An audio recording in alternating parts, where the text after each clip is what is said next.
Mine's like more I like that. I like it. build. This one. Did you see the guy who they found that big gold chain at the beach this weekend? I forgot where it was, maybe North Carolina. Somebody lost like a 20-ounce big gold chain, like Mr. T style. Yeah, and he offered $5,000 if anybody can come here. They did. It's all And the guy cracked took the already. $5,000 reward. Yeah. Yeah, he said it was like a year or something. Yeah. Up to date. Look how the pictures. Pardon? Yeah. I was thinking like, interesting family. Yeah, is his uncle Mr. T or something like that? You know, like family heirloom. Yeah. I call BS on being a family. Yeah, I was like, That was just a way to get away with only paying somebody $5,000. Yeah. Yeah. For sure. That's 1,000% right. Forget about the finder's fee. I mean, they got gypped. Yeah, for real. Yeah. Yeah. That's too funny. Ray, how you doing?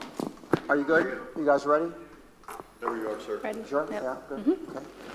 Everybody good? Okay. All right, then I will we will reconvene the City of Palm Coast City Council Workshop Meeting today, Tuesday, July the 9th, 2024. It is 12:15, and we are in the community wing of City Hall, and we're reconvening to continue the discussion on our comprehensive plan. So, Mr. Tyner, you have the floor, and Vice Mayor Danko will not join us for the rest of the meeting. Okay, thank you, Mayor, City Council, Ray Tyner, Deputy Chief Development Officer for Community Development. Our next chapter we're going to cover is the public recreation and open space, and Brittany McDermott and Mr. Jose Papa will have the staff presentation. Thank you, Ray. Good afternoon, Mayor and Council. I'm Brittany McDermott, the Deputy Director of Parks and Recreation, joined by Jose, here to take you through the Public Recreation and Open Space chapter. We're going to go through each goal individually. I'll pause at the end of each goal for questions or comments before we continue. So just some background on Goal 4.1, the provision of adequate public recreation and parks facilities. We currently have 1,020 acres of city-owned parks or recreational areas. We oversee 13 parks and 4 facilities. The current standard level of service in the comp plan is 8 acres per 1,000 persons, and we are currently looking at 9.9 acres of park recreation lands per 1,000 people. But looking at the Imagine 2050 comprehensive plan and the projected population of 157,883, we will need an additional 242 acres in order to continue maintaining that level of service standard. So an obvious question, those 8 and 9.9 figures are generated from what resource? Those are city staff's numbers. So, of course, population, we use Bieber, and the park acreage, we use an inventory of what we have available for recreation and parks facilities. So I guess the question becomes, I mean, is it a quality life definition as well? Because you're moving from 8 acres to 9.9 acres. Is that just arithmetic, or? No, that's not a reflection of a change in level of service. Our level of service is 8 acres per 1,000. Okay. But based on the number of acreage we have now and the population that we have 9.9 acres of park space per person currently. So what that indicates is that we have some room to accommodate additional population without needing to acquire additional parkland. So yeah, we're currently exceeding the level of service that was set as a standard in the comp plan. So I guess my real question was, setting that standard, where did that come from? The 8 acres. Yes. That was from the original comprehensive plan. Okay. I believe it was just a measure of what was an acceptable Okay. level of service, and one that the community vision when the original comprehensive plan was adopted. Okay, so it's a metric that we've inherited.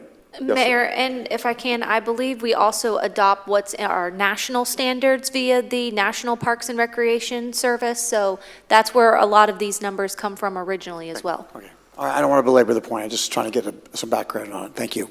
And I can just add too, this was analyzed during the Parks Master Plan process as well, and they found that our level of service was a good level of service to continue in this area. So Goal 4.1 reads as provide a system of public parks, open space, trails, greenways, and recreational facilities that contribute to a pleasing quality of life and healthy lifestyle for residents and visitors. Objective 4.1.1 is to establish a recreation and park level of service standard for resource-based and activity-based parks to ensure that the adopted level of service are kept concurrent with new development. Part of this process will be to regularly assess and update the recreation and park level of service standards to reflect changing conditions. Objective 4.1.2 speaks to parks maintenance and repair. Operate a system of well-maintained parks and recreational facilities through the establishment of minimum standards for park design, maintenance, and equipment repair. Part of this will be developing a best practices manual for park maintenance within 5 years of plan adoption. This has already been started. It's in a draft process, and we just want to make sure it is up to date with both the Parks Master Plan and this new comprehensive plan as this moves forward, and formalize it into that document. And then creating a priority list of projects and facilities needing improvements to maintain established standards as part of the annual budget process. So again, an ongoing practice that we take. And I'll pause here before I continue to the next goal. The level of service of 8 acres per 1,000 persons, is that active, passive, or a combination of both? That's a combination of both. Okay. Yes, ma'am. And then when I was looking at the kind of the overall Parks and Rec policies, I didn't see reference to components. So I know when we did the Parks Master Plan, sorry, we had a lot of reference to components that needed improvement, needed addition at certain parks, et cetera. So I would like to see not just the reference to 8 acres per 1,000 persons, but also ensuring that we have a wide variety of certain components at our parks. So whether or not that's, jungle gym slides, water elements, whatever it is, just a nice, variety combination, whatever it may be in that regard as well. So is that kind of like a categorization of the various parks? So this group has these kind of things, this group has these kind of things? Because I think there's some continuity, and I'm just trying to get a framework on how this happens. Somewhat, but I'm also looking at the maintenance and repair, right? So making sure that there's a policy that says we will keep the components up in the park as well. And I think that this could also be a money-saving tactic as well, because if we're looking at improving or repairing components rather than saying, there's disrepair at XYZ Park and so we need to put up a new park rather than kind of improving what we already have, that could also be a more fiscally conservative way of doing things. So just a reference to components, not just to the acres themselves. Yeah, we would agree with that. I think we referenced the GRASP analysis, which is what identified the component portion, but we can definitely expand on that, make sure it's better stated. And then to your point, Mayor, I think the classifying parks goes hand in hand with knowing what components need to go at which park, so those can kind of go concurrent as well. Awesome, thank you. Any additional questions on this goal? Yeah, so this is all city land that's already owned by the city, that's designated for parks and recreation? Yes, ma'am. Yep. These are lands Okay. owned by the city. I guess it would be an appropriate question to ask right now. Are we aware of any donations of land that may be coming to the city in the future? I know there's discussion from time to time. Is there anything worthy of note right now?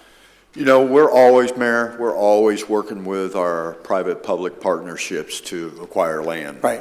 And absolutely, in the future, right now we are working on a plan for a park or an area of land that was donated to us of looking at doing some improvements as part of the park system, and that's on private land. And a lot of our past parks that we have now have been dedicated by So we're private proactive entities. to add to that inventory That's as we an go important forward, as component. opportunities may present themselves. Good. Absolutely, yes, sir.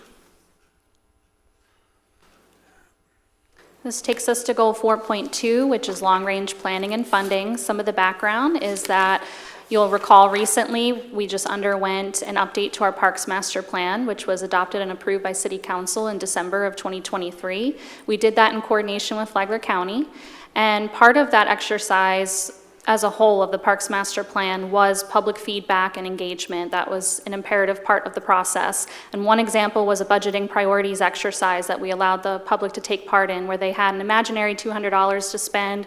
There was a list of priority projects that had already been identified through some of the public feedback that we had listened to, and people were able to essentially spend their imaginary money on these priorities. And here are the top 4 that came out, which was the aquatic center with a 50-meter pool, trail connectivity, a disc golf course, and a skate park.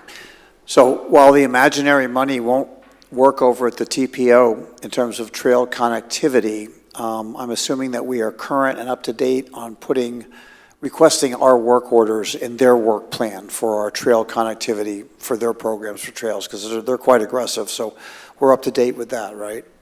That's correct, Mayor. Okay. Our big priority, of course, is the link on Graham Swamp. And that's I believe, actually funded for design Right. in about 2 years. Okay, good, Yes, thank yep. you. So this goal states through a public planning process, develop a 5-year capital improvement plan and annual funding determinations that guide development of a public recreation and open space system and ensures adequate recreational opportunities.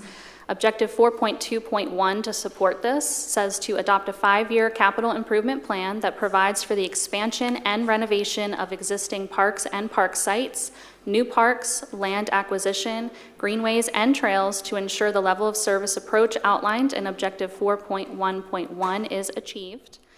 Part of this would be utilizing the Parks Master Plan and other feasibility studies that we have completed and public feedback to guide the development, character, and operation of the park system. There may also be additional master plans that will be needed for individual park locations, which was also recommended through the Parks Master Plan. And then to maintain and update key data sources such as maps and park inventory to reflect changing conditions and support decision-making. This is something we definitely want to take a comprehensive approach on and continue to work through that partnership with Flagler County. This takes us into Objective 4.2.2, establish a list of priority recreation and park projects needed to meet population growth through the year 2050, with projects including acquisition of additional parkland and the development of existing and future park sites. The priority list below will be updated based on the findings of the evaluation and appraisal report process, as well as the ongoing implementation of the Parks and Recreation Master Plan, feasibility studies, and public input. So again, updating the priority list based on the evaluation and appraisal report and developing new parkland and enhance existing sites to accommodate future community needs and growth. We want to make sure that we are staying on top of the growing needs of the community. So with regard to growth, the one bullet I don't see here is a thought process that measures the proximity or access from residents to the park. So obviously that has to do with placement and a number of other things, but making sure that at least the future plans would consider where folks are and that they have easy access to one or more parks, of course. Absolutely. Something the Parks Master Plan identified for us is that residents should always be within a 3-mile driving distance of parks and recreation space, so we can just make sure that that is mirrored through the comp plan as well. Any additional questions on these goals before I continue? Just a comment, I think to go kind of piggyback on what I said earlier, so where it says maintain and update key data sources such as maps and park inventory, I think it'd be really easy to also add component inventory there, just to make sure that that is something that we're continuously tracking and making sure that we have kind of, I guess, equal spread throughout our parks, especially for some of our kids in our neighborhoods, yeah. And just a curiosity question, so the trail trail system and the connectivity that you describe, I mean, those are multimodal trail initiatives. Have you all considered the electric bike and where its place or its safety concern or all of those things? I mean, it's here, it's only going to grow and on and on and on. So it's just, maybe that's a footnote or something, and I don't know if that requires some kind of special safety feature or education or what, but it's out there.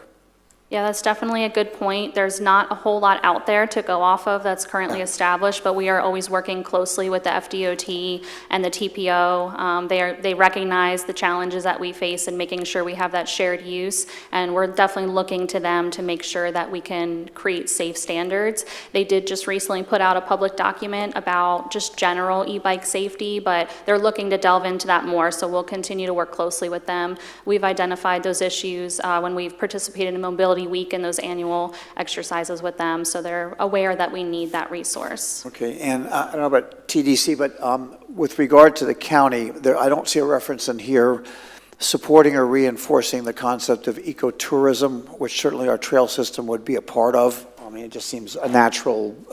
Totally. Do you want to speak to that? Well, I was curious whether or not we've had the opportunity to interface with any rental companies that do something similar to what we do at Waterside Park, how we have the big stand-up paddle boards for rent. I think e-bikes are awesome. I think they're the way of the future too, because it's really even hard to tell a regular bike from an e-bike today. Are there people who are trying to interface with the city to provide that? Because I know it's the, excuse me, like the fly scooters and things like that in other cities. They just come and leave them sometimes. They don't even talk to the city. But has anybody like that approached the city of Palm Coast? We've explored that in the past, e-scooters or e-bikes or bike stations that you could rent at parks. We haven't quite gotten to the point of being able to establish that, but it's been a few years since we've had more serious conversations about that, and we definitely want to continue that, especially with the success of the kayak and paddleboard rental station at Waterfront Park. We want to make sure that we can expand on those opportunities. We're also building on our partnerships with the local bike shops that a lot of them do rent e-bikes, so we want to make sure we're continuing those partnerships with our local businesses as well. Make sure we're not competing, and that they have an opportunity to. Fair. Yeah, I think- Councilmember Clufus, I just want to echo some of what Brittany was saying. I was actually running one morning and saw one of those bike rental in Flagler Beach, and James might have not appreciated the 6:30 in the morning text, but, they do have those in and around the community, so we are actively looking and pursuing that. Cool, thank you. And I'm also glad that you're identifying the individual vendors of the bikes themselves, because what I notice is you've got folks trying them out, probably the first time. I don't know what their skill level is, and they're out on a road, perhaps like Old Kings Road with no sidewalk.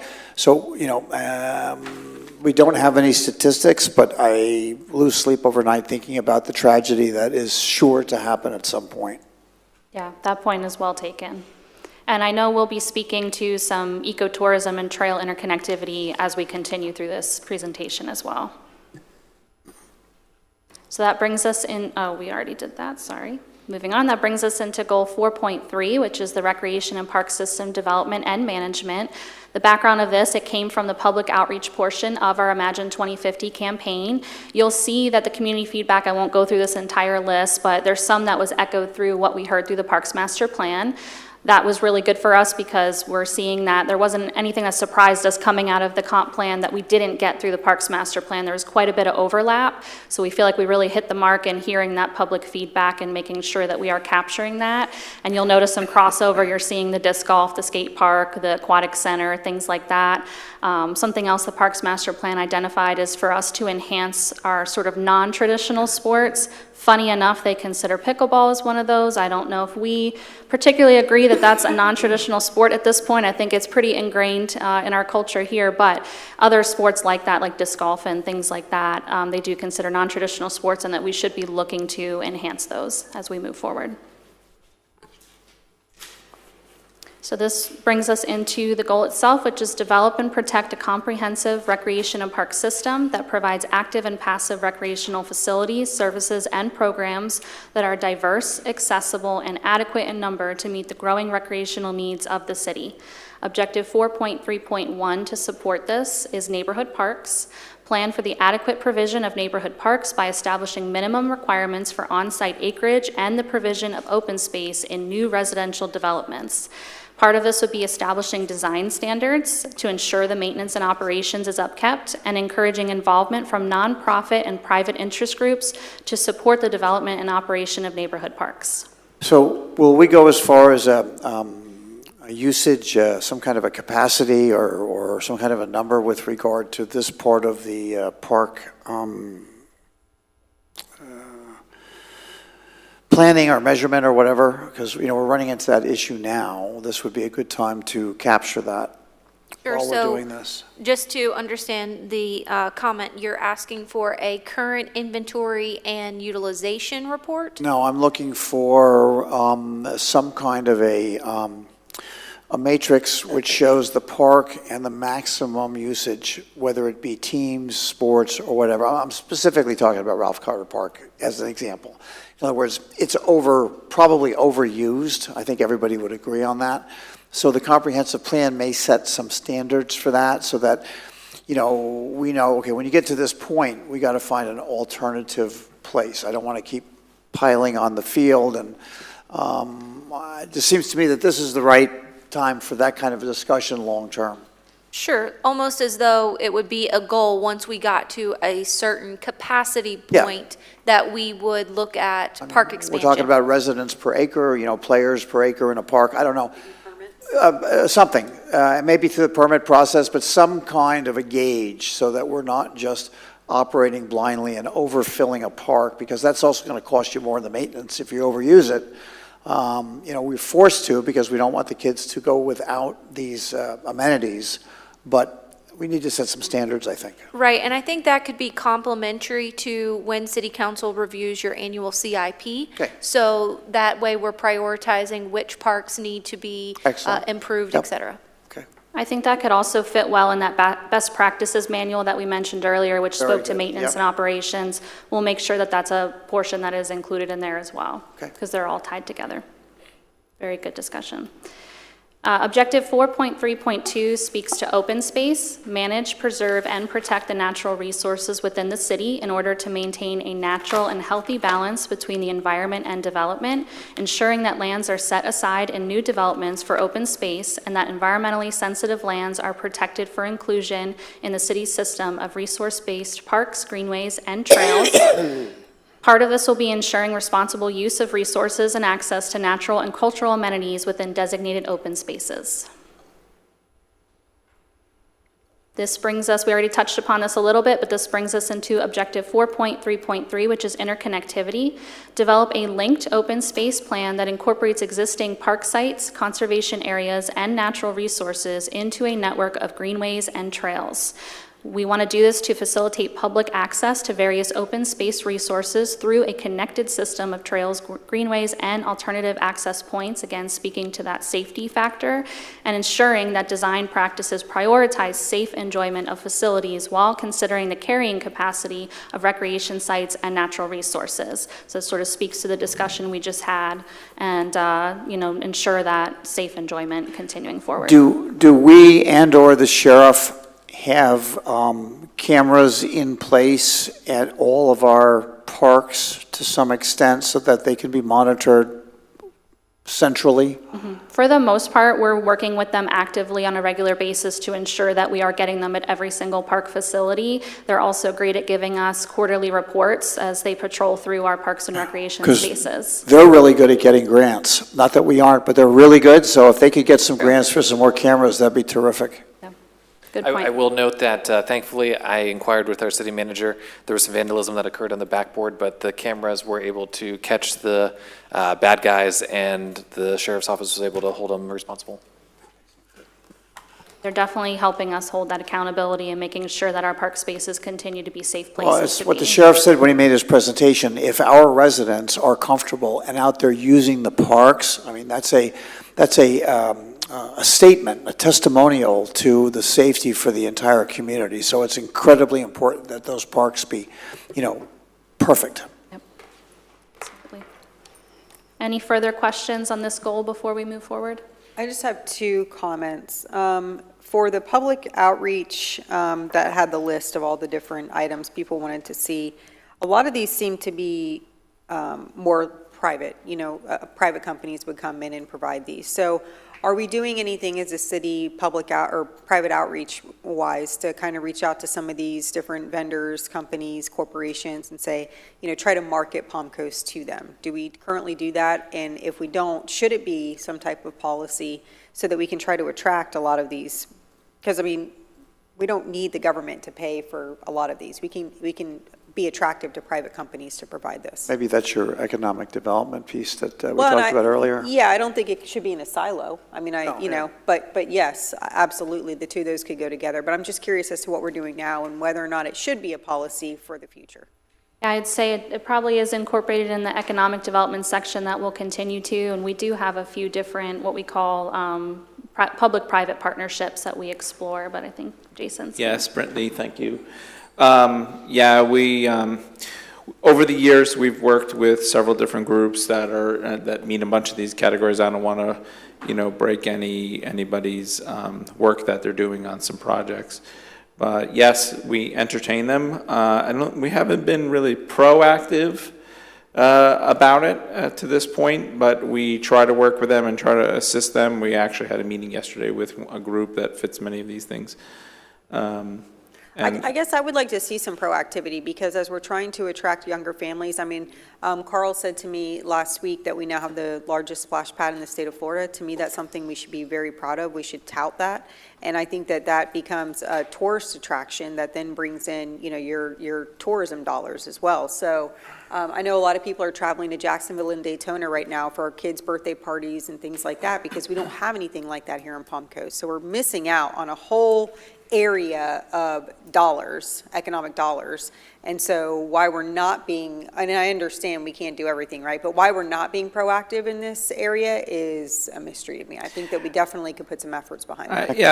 No riptides at the water park, the splash pad. Right, that's exactly right. Or sharks. Right.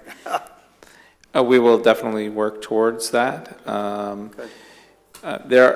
There is, I agree with you 100%. I mean, my daughter travels to Daytona Beach to some of those facilities that they have down there that we don't have here. I learned yesterday there is a new indoor, Go-kart track? no. Oh, there's a new one down Aquarium? there. What? Aquarium? No, well, maybe, I don't know. All In the right, mall? 20 questions, go ahead, what is it? We're getting closer, warmer, colder. There is a new indoor recreation Yes. park for kids under 10. It's a big deal, yeah.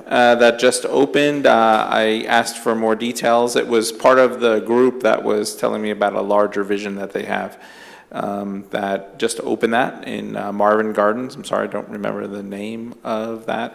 But one of the things we struggle with in this area is that because of our lack of industrial space, we don't allow these commercial ventures that would often be housed in these kind of larger, older industrial buildings to be housed there, because, you know, we're reserving that limited space for employment centers, and these aren't employment centers, right?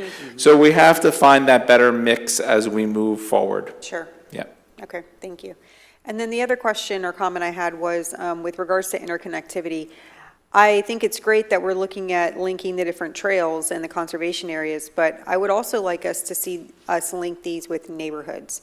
So it would be super cool if, especially as we're expanding west, our neighborhoods actually linked in with some of our trails, like the City of Palm Coast trails. So if we can add that in as a component or just expound on it somehow for that to be a goal, just to really integrate the entire community, I think would be super cool. Yep, good point. We can definitely incorporate that. It looks I like have a comment. Okay, I probably sound like the voice of the underdog all the time, but it's because I care. So I listen to all these wonderful ideas that we have about our parks and recreation and all the things that we can do to accommodate the majority, probably, of the families that live here in Palm Coast. But I think sometimes we lose sight of the ones that don't and are not able to enjoy because they may be a special needs person. Our senior citizens, some of our special needs children and families, they can't ride e-bikes. They can't do paddle boarding. They're not able to do kayaking. So we need to make sure that we're focusing also on these families that are not able to enjoy all of these other wonderful things that we're putting a lot of effort into, and make sure that there's something out there for them also. I would And completely that's agree just with my that. feeling. I'm probably just someone that thinks all the time, well, what about the one that doesn't have? Well, that's a great thing to think about, and it's something we definitely want to make sure we're expanding on. Please. We've built relationships with our autism community at the community center through Yes. support groups, visually impaired. We're bringing wheelchair tennis and wheelchair pickleball to the Southern Rec Center. We're always trying to keep that in mind, but I agree with you, it's something we could definitely expand on and improve on, and we want to make sure that's definitely captured here And and just make sure that incorporated. things are more readily available for them. Absolutely. All good here? Thank you. Thank you. So that brings us into goal 4.4, which is promote economic growth. The background here is, again, the city in coordination with the county completed a Parks Master Plan in 2023, and through that process, there were some goals and objectives that were identified, including improving signage program to enhance visitor experience, partner with other service providers, and explore additional partnerships. This goal reads as recognizing the link between a high quality of life and the presence of outstanding recreation opportunities. It is the goal of the city to promote economic growth through increased recreation and park development. Objective 4.4.1 reads, work towards establishing a system of recreation and parks facilities that encourage ecotourism and heritage tourism, as well as preserving the city's tax base.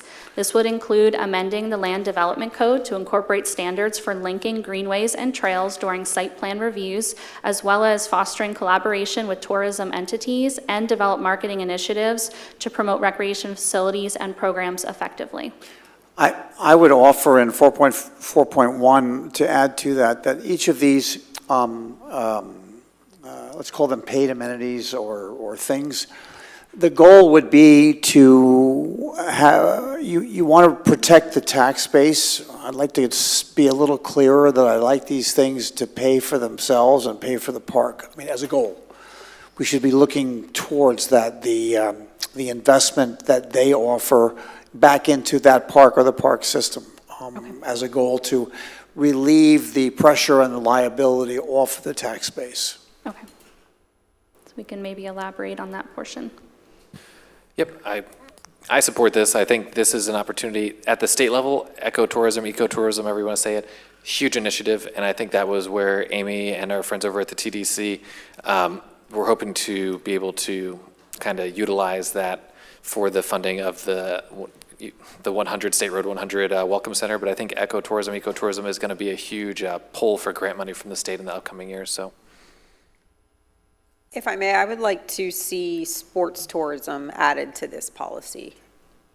Yeah, that's a great point. We can definitely add that in here. Okay. That brings us into goal 4.5, which is promote cultural arts. Promote and support cultural arts facilities and programs. Objective 4.5.1 is develop and/or expand park facilities that allow for public access and appropriate use of recreational, cultural, natural, historical, and archaeological resources. We would also enhance parks with interpretive centers and recreational trails to provide learning experiences and promote ecotourism, as well as promote cultural programs, flexible spaces, and educational opportunities to enrich the community's recreational experiences. This would also include reviewing rules regarding public art, such as murals. And you heard earlier in a presentation during the budget overview that we're already looking to expand on the cultural arts programming. So it's something that we're actively doing on a regular basis, but want to make sure we have this implemented to continue into the future. So can I assume that we would be prioritizing these park areas or locations that have some existing historical, natural, or cultural identity? Because, I mean, there are some things coming that this would fall into. It's a little bit premature to add them in, but our area is going to enjoy, just an example, the Black History Museum, which is going to be probably a hub concept with spokes, and it would be wonderful for those spokes to find their way in our direction, because I think we have some areas that could be very, very valuable for that entire concept. Agreed. This is definitely where we kind of speak back to that partnership angle. We're going to look to the people who are receiving the cultural arts grants. We work closely with those organizations to make sure we're partnering on their programs and making them successful. Also looking to our historical society, the FC3 that was mentioned prior. These are all our partners that we actively work with to make sure we're kind of going to the experts in the subject matter. And I just have one comment on the historical side of things. I know it's listed here, but I almost feel like it's a little overlooked, because I would like us to start marking almost like with placards, historical sites. So, you know, sometimes when you're walking a trail, you see a placard about, you know, a crane that's native to the area or whatever it may be. Doing that same type of thing for historical markers, sites, stories, history. events that occurred, to your point, anything culturally and historically related to mark our trails and things like that in that regard as well, I think should be a policy for the future. And then incorporating, maybe thinking about where some of those historical sites are when we decide where to actually have trails, not forgetting about that as we're actually creating them. And identify them on the maps that you spoke about That would be before, cool, just too. so people Yeah. can, And as a that first might- step. Yep.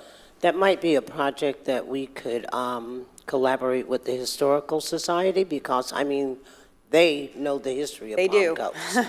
So they Absolutely. would be the ones that we would look to for a lot of that information for the markers, and I think that's a great idea.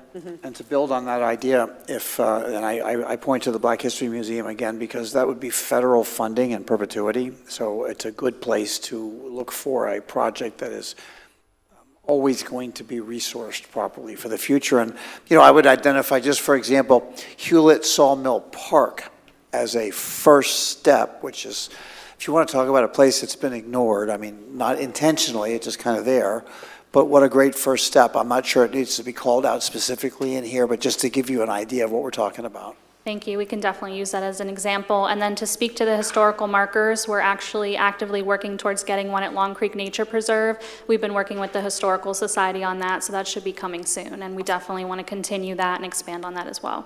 Also, another one that I'd like to mention, only because my heart is so close to it. I know that they have a Blue Star family marker up in front of FPC, and I think it's the Garden Club that placed that marker there. I'd like to see a Gold Star family marker placed somewhere here in the city of Palm Coast. Okay. Even if it's at the Heroes Memorial Park. Yeah, we can definitely look to that as well. I know that it's very important to us as we do the Memorial Day ceremony and things like that. We work with our local veteran groups, so we'd be happy to make sure we're expanding on that too. Thank you. Okay. This brings us into Goal 4.6, which will be about intergovernmental coordination. Again, we partnered with Flagler County through the Parks Master Plan process, so that was a good example of this. Some of the goals and objectives that came out in how we should continue to work towards these goals and objectives with Flagler County as well as other municipalities and partners is improving departmental marketing and communication, upgrading comfort, convenience, and customer service, improve the brand of Palm Coast County as a beach, water, outdoor recreation destination, partner with other service providers, and explore additional partnerships. So this brings us into the goal, which is promote the best interests of the citizens of Palm Coast by coordinating recreation, parks, greenways, and trails, cultural arts programs, land acquisition, and facility development with Flagler County, the Flagler County School District, state and federal government agencies where appropriate to help foster and enhance recreational opportunities. Objective 4.6.1 reads, participate in intergovernmental forums and/or mechanisms established to foster communication, coordination, and cooperation with local government providers of recreational facilities, parks, and open spaces. Agencies may include but are not limited to federal, state, regional, and local agencies, nonprofit groups, and private providers. So this is something we already currently do. We worked with Flagler County through the Parks Master Plan. We continue to coordinate with them through other projects. We've just started a local sort of Parks and Recreation Forum with City of Flagler Beach, Flagler County, and the school district will be joining us here shortly to talk about projects that overlap, to talk about how we permit our sports fields, things that definitely we're all experiencing.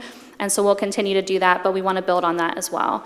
And also exploring participation in land acquisition and management efforts with regional and local agencies to preserve environmentally sensitive lands and enhance recreational opportunities. That's another important piece.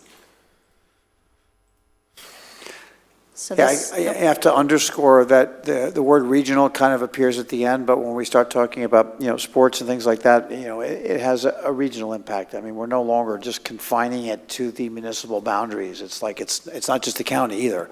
I mean, now you're talking about the whole region and quite a bit more. So I'm glad to see that we're kind of opening up our perspective on that. absolutely. Objective 4.6.2 is implement the City of Palm Coast and Flagler County Parks and Recreation Master Plan, build on the partnership between the City of Palm Coast and Flagler County that came together to complete a joint recreation master plan by implementing recommended policies and actions. We would look to strengthen coordination and collaboration between the city, county, and other municipalities to enhance recreational amenities. We're also looking to improve connectivity, signage, and branding efforts to promote Palm Coast and Flagler County as premier destinations for outdoor recreation.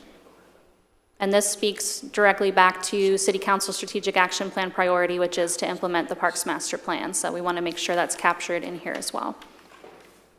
And are there any questions on this goal? And any final questions, because this is the last goal that I'm presenting before we turn it on to the next chapter.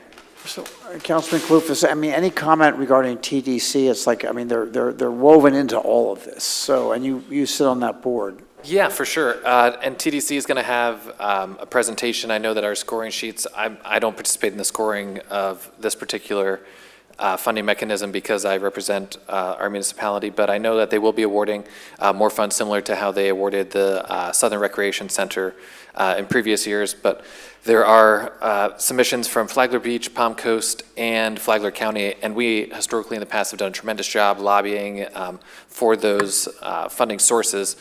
I think that broadly, they are going to fund opportunities for the county. There's initiatives over at Princess Place to have that, I don't want to call it like a cabin, but basically, you know, like a community center out that ways. I think that'll not only add to Flagler County, but also potentially help alleviate some of the congestion in Palm Coast at some of the venues that are comparative to it. But TDC does play a vital role in funding some of these projects, and every year there's something that comes before us where TDC has to decide whether or not the funding goes, you know, Flagler, Flagler Beach, Flagler County, Palm Coast, and it is always an interesting dynamic to hear them discuss this. And I think the best thing that we can do to position ourselves to be successful is to do like we have done in the past and have awesome visualizations of our projects and how they're going to impact the community. And I commend our staff for doing that, because that is really the people who serve on TDC. If you get that great visual in front of them, you tell them how it's going to, you know, revitalize or exhilarate the participants from that venue, they really can get behind it, and we've done a great job. So just take that back to staff and tell everyone thank you for always lobbying on our behalf. Absolutely, thank Just you. one last comment, and it may be kind of a step too far, but if we were to call out something in our plan, which we're sure is going to be with us, you know, as far into the future as we can possibly see, but for example, the Songwriters Festival is beyond just an event or an activity that's happened. And there may be others, I'm just picking out that one, but that's something that is going to be with us for the future and obviously has no ceiling on its ability to grow and attract folks from all over to come here. So it's rather special, and again, there may be others like that, but they should be considered as a special group for attention, I would think. Okay, absolutely. I think that's kind of And why. yeah, City Council, I'm calling it out. I think the singer-songwriters, that's a lifestyle. It's bigger than just a single event. Yeah. That's a lifestyle. Yeah. One of the reasons that we separated the cultural arts grants into the two tiers, because we were seeing that as well, so. Yep. A comment on when we actually get into the policies themselves. I noticed that there's two things. One, it says that we shall develop a 5-year CIP. And when I'm looking at this, I don't look at this as the next 5 years. Obviously, this is something that's supposed to get us through 2050, right? So just kind of shoring up that language to reference the fact that we should come up with continuous 5-year CIPs so that we're not limiting ourselves to just this one initial CIP and then that's it, it's calling it a day.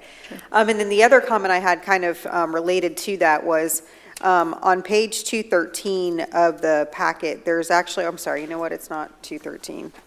It is 215. There in policy 4.2.2.1, there's a specific list of parks that it says we are kind of handcuffed to improving.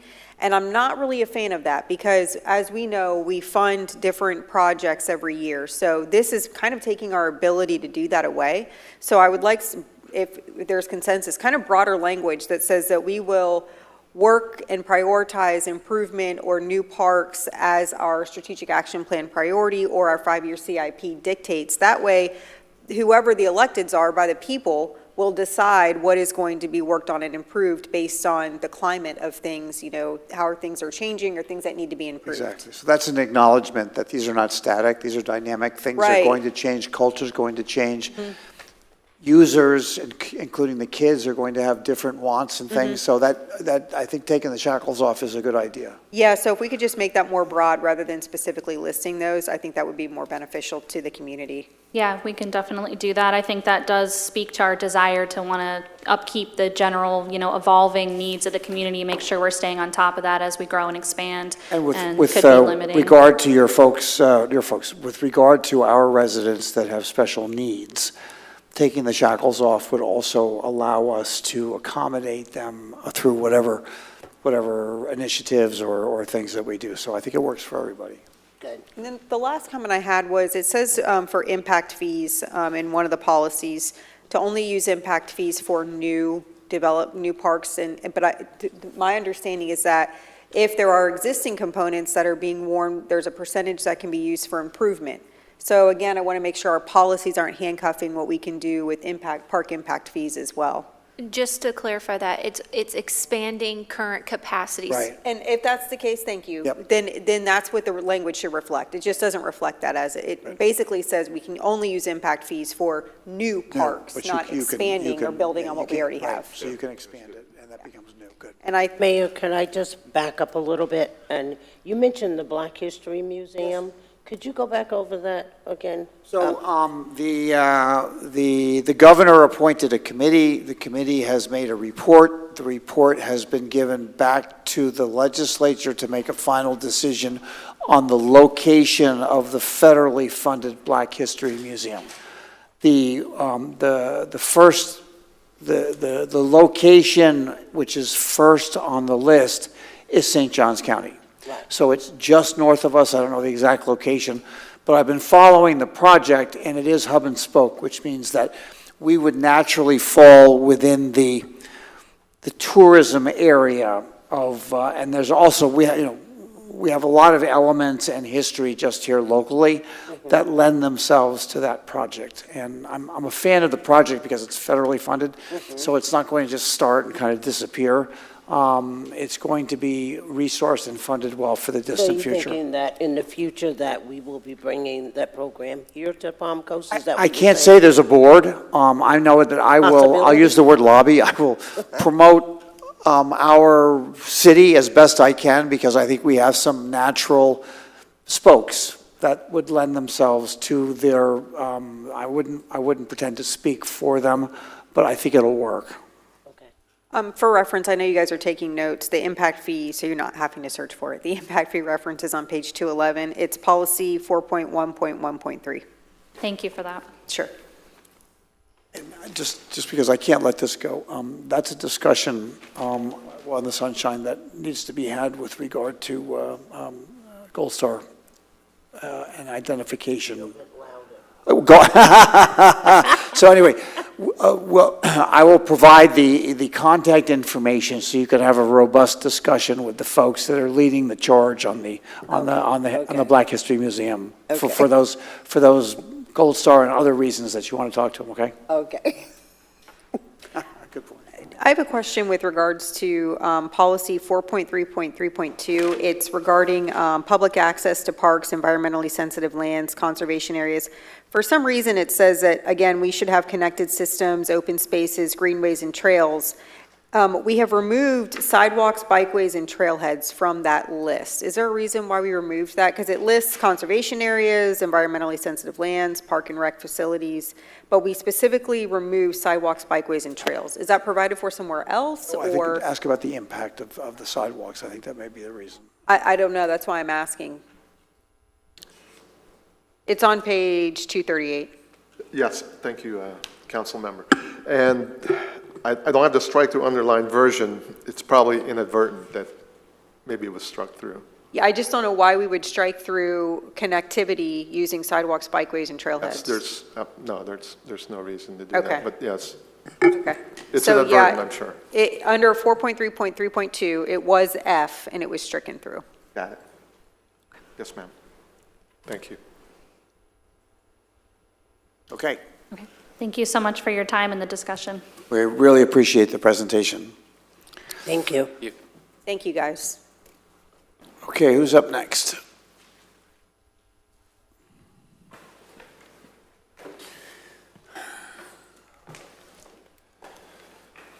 So with the comments, we have a lot of people taking notes, including myself and some people in the back. So we have all your comments. I don't need to go through every one of them. And like what we did this morning, beginning of the meeting, we'll go back and do some more work and make those changes and then bring that back at the next workshop to show you what our changes are, okay? So also too, on the, there's some conversations that you'll find that some of these chapters, you have similar policies. There's a little bit of overlap, because we had on the last parks, we talked about open space, we talked about environmental sensitive lands and parks, and yes, we're going to be talking about that and have some policies on the conservation and coastal management. We also talked about trails. So like in our transportation element, when that comes to you next time, we also address some trails, because having multi-purpose trails and getting them off the roads helps the transportation. So as we go through these chapters, you will definitely see some overlap. And, we talked about cultural resources and the Parks and Rec, which is really relevant to be in there, but it's also relevant also to be in conservation coastal management. So we'll touch a little bit on cultural resources in this section as well. So this section, the coastal conservation and coastal management, this section of the plan provides the framework for the protection, preservation, enhancement of our city's natural resources. And it's divided in two sections. The first section of this plan deals with the natural resources. The second component of the plan is going to deal with natural disaster, reducing vulnerability to hurricanes, wildfire protection, and shelters, and we'll touch that on the second half of the plan. There is one, major goal of the plan. So what I'm going to do is we kind of divided it up in the different topics that we will be discussing on the conservation and coastal management. For example, the first section that we're going to talk a little bit about is air and air quality. So, I'll stop in between, for questions or comments between those different topics so we can get some feedback. Okay, Mayor? So our public I'm sorry. I do want to introduce Dylan Rodriguez. I apologize. He's one of our newest employees. Been here about a year. He's our environmental planner. He comes from the private sector background. He has a lot of technical and background knowledge of environmental resources, gopher tortoises, and that. So he has been a big help in this chapter too from a technical standpoint. So, we went out to the citizens, as you know, and this is just a highlight, not all, but a little bit of feedback of what we received from the public. So it really was wide range, right? We got a lot of feedback dealing with protecting our natural resources, protecting our wetlands, protecting our threatened and endangered species, wildfires, protecting and preserving green spaces, air quality, water quality. So it really touches the whole gamut of that. And trees was also very, very big on the public outreach of protecting our trees. So the first topic that I want to discuss is we're going to talk a little bit about air and water quality. So when it comes to air, the Florida Department of Environmental Protection, they're mandated through the Clean Water Act. They're the ones that have the authority to regulate air quality. So if a facility comes here and they need, they call it a Title V air permit, all that will go through FDEP to make sure that they are in compliance with, those state and federal standards when it comes to air quality. But we do, coordinate with them, and there's things that you'll see in the policies that we can do to protect particular air matter, like with construction sites and things that we can do for air quality within the city. Also, with St. John's, we're going to cover some water quality in this. The St. John's River Water Management District, they are the lead agency for the state of Florida that regulates groundwater. They regulate the quantity of groundwater, through our consumptive use permit, and they have identified Palm Coast as what they call a water resource caution area. And that designation was provided to us even before, I think, 2002. And most of the state of Florida is within a water resource caution area. And what that means is that we solely get, in Florida in general, we get our groundwater supply from the ground, our water, drinking water supply from the groundwater. You know, we have wells. We're not like, you know, California where we have big reservoirs and those type of things. And that's what that means. So we need to coordinate with St. John's to make sure that we are, you know, managing that water supply. And we'll hear a lot more on the infrastructure chapter when it comes to potable water and public water supply. Also in this section, we're going to cover surface water. And we'll talk about runoff rates and pollution loads that have the potential to increase within the city of Palm Coast. So we need to manage our surface water and our stormwater management systems appropriately.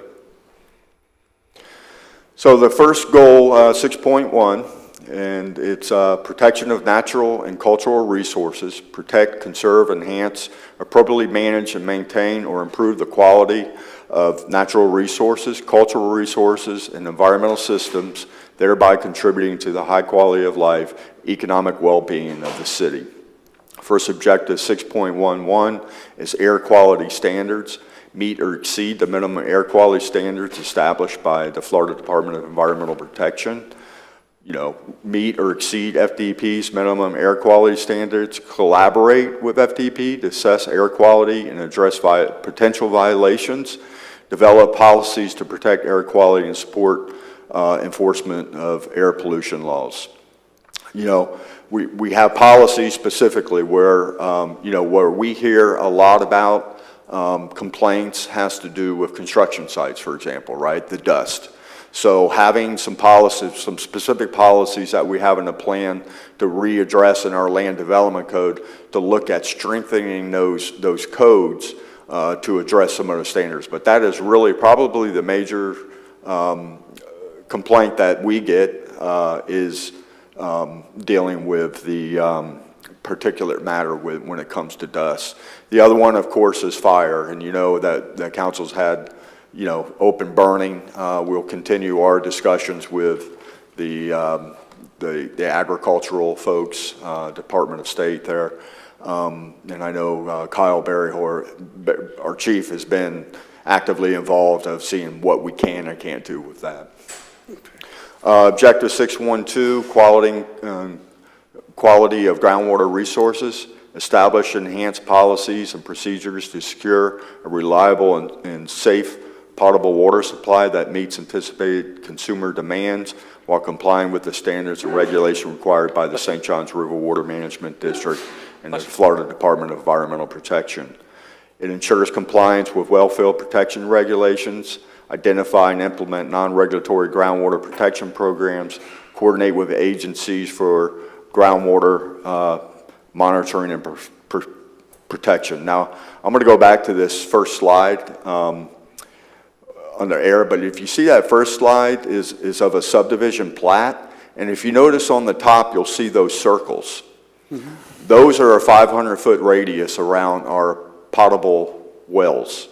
And it's important to continue our policies to make sure that our groundwater is being protected. So this particular subdivision, it is part of the property, but you know, we will continue to require the identification of where our public supply wells and make sure that we're providing the adequate buffer around those wells.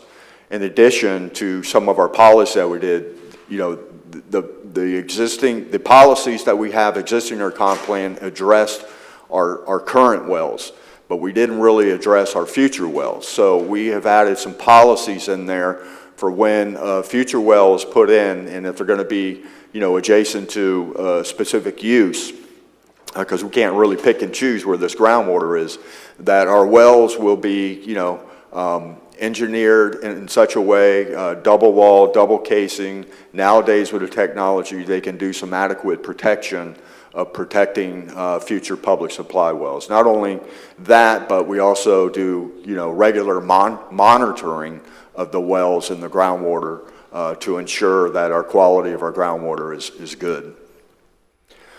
Objective 6.1.3, conservation of groundwater resources. Continue to explore the development of alternative water supplies to meet future water needs. Policies that support that are implement water conservation measures and educational programs, consider alternative water sources and enforce conservation during droughts, ensure proper closure of abandoned artesian wells. So, you know, groundwater resources is important, and it's important to conserve as much as possible. We've been pretty successful on that. I know our infrastructure element that you will hear next, we touch on conservation measures as well, but education is a big part of it. Looking at, do we need to look at our new landscape standards, for example?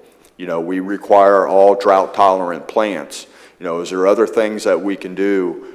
These policies set forth the opportunity for us to go back to readdress our landscape code to see, are there better things that we can do to conserve our groundwater resources.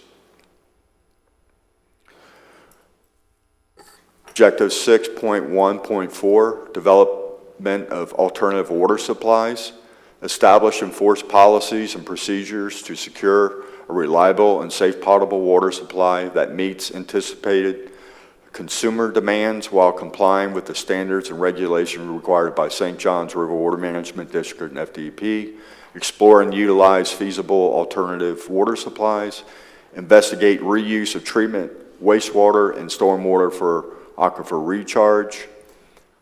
Objective 6.1.5, surface water quality.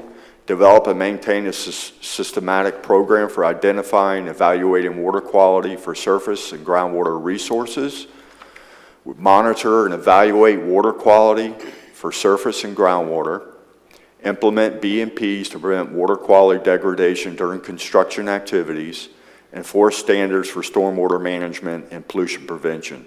So the City of Palm Coast, you know, we are a part of the permitting, what's it called, the citywide permit for our stormwater, our stormwater master plan, but we do require, are part of the state program where we have certain requirements, such as surface water quality sampling. So we do that, and it may expand in the future to make sure that we're sampling, and we sample for certain parameters to make sure that our surface water quality is clean. We also, during construction activities, require, you know, best management practices, plans that ensure that water and sand and mud doesn't go off-site to streams and surface water bodies. But that's an item that I believe, you know, from our community and listening to our community during the feedback is something that we really have to look at in our land development code to address, to make sure that we are up to speed with the new technologies, the new standards of what our requirements are, and ensuring that these construction sites do the right silt screen, that they're protecting the surface water quality for the city. Objective 6.1.6 deals with stormwater management. Develop and implement policies and coordinate with local government, state and federal agencies to ensure that future development activities are conducted in a manner that at a minimum shall meet state and federal water quality standards. Again, following stormwater master plan for our improvements, seek funding for stormwater management projects, and coordinate with agencies to enforce water quality standards if need be. So, Ray, with all that, you've mentioned, at least it seems to me, at least 3, if not more, city departments, which this, I guess, becomes sort of the Bible for them. So you've got utilities, you've got stormwater, you've got the building department. So how does this document actually become their direction, their map? Well, I tell you, that's a great question. And the first go around in 2002, because unfortunately I was here, I guess I've been here a long time, right? But I guess it's a good thing too, in a way. But I would tell you what we did this time that was a lot different, Mayor and City Council, is that when we were going through this plan, we had a team, and our technical review team consisted, you can see some of our team members in the back. You know, I'm the mouthpiece. These folks in the back here are stormwater and engineering, utilities.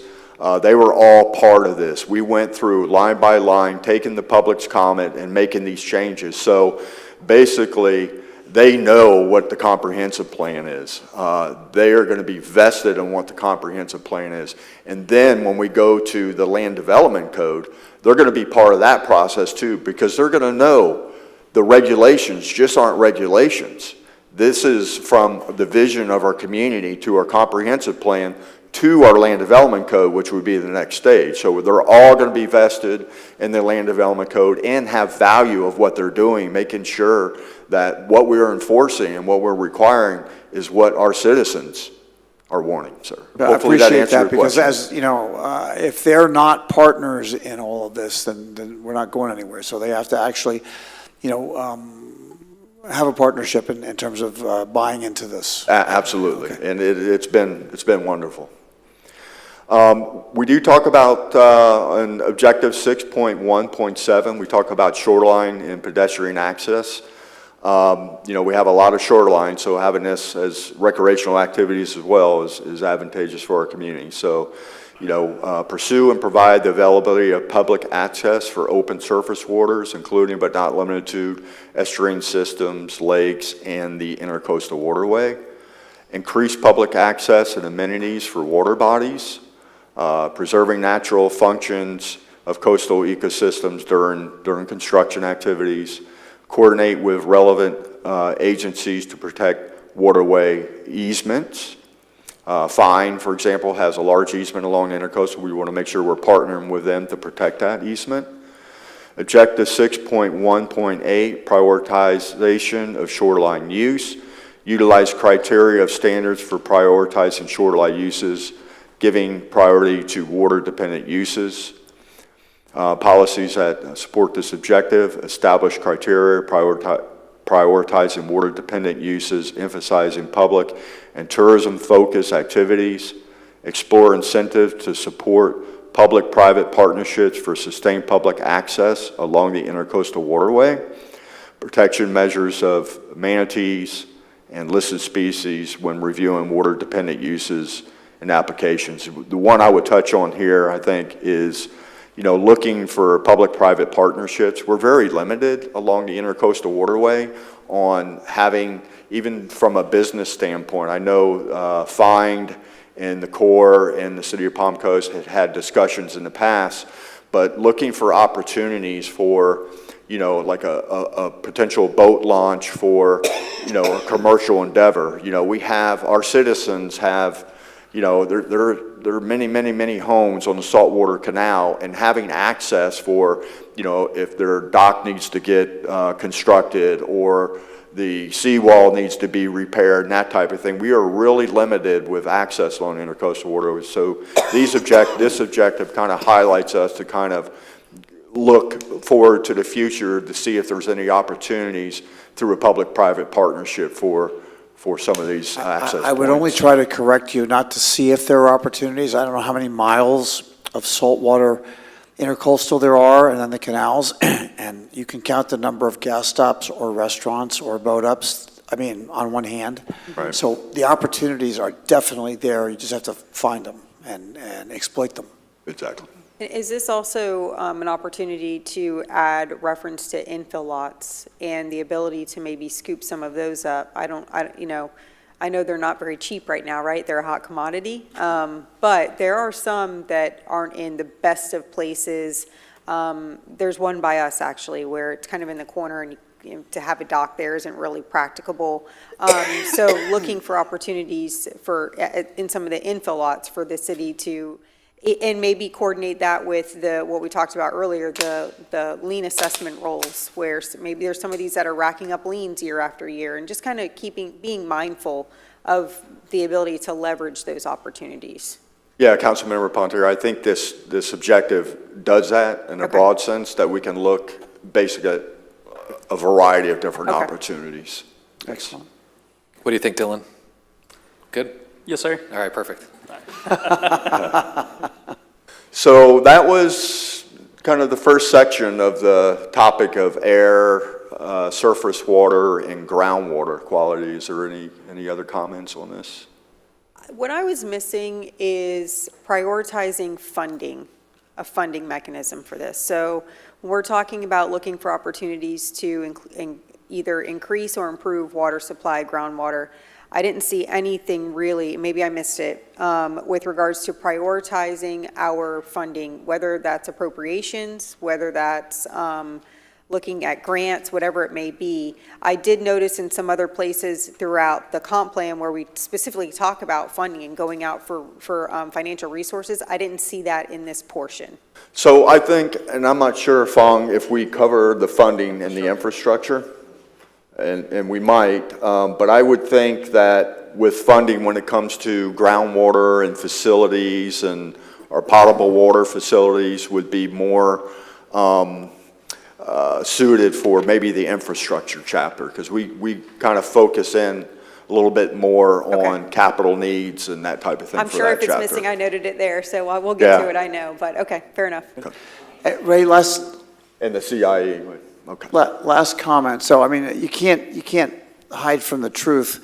So does this part of the plan recognize the fact that we're not only approaching the early stages of build-out in terms of, housing and all of that, but also with regard to parks, recreation, all the natural environmental features as well? I mean, we're getting close to the build-out of all of this stuff, right? That's right.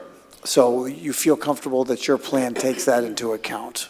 It's Yeah, not this- an endless supply of these things. That's right. I think the policies dealing with air, the ones that we covered, we have a lot more to cover, but as far as air, surface water quality, and groundwater quality, yes. I mean, it encompasses the existing and the future. That lent itself to the prioritization of this stuff as we, march forward towards building out. Okay, fine. Okay. So I'm going to talk, our next section that we'll cover some of the topics dealing with wetlands and estuary and other ecological systems. So wetlands, you can see on the map, we have some really large systems. They're not typically all wetlands. They encompass uplands as well, but the majority of them are wet. You can see Graham Swamp. We have Hewlett Branch, Pringle Swamp, Black Branch Swamp within, the city of Palm Coast. So we have some really, really nice systems. The lime green you see, here I don't highlight it, but our name systems such as Graham Swamp, Hewlett Branch, Pringle Swamp, Black Branch Swamp, those are all encompassed under conservation future land use map designation. So they're protected from any, activities, land use, development, and that type of thing. And they also have conservation easements over them too. That gives another layer of protection. In the city of Palm Coast, we have approximately 12,000 acres of conservation flume designation areas. So we have a lot. We've got Longs Creek as well as a nice estuarine system that the city acquired through a land donation some years back.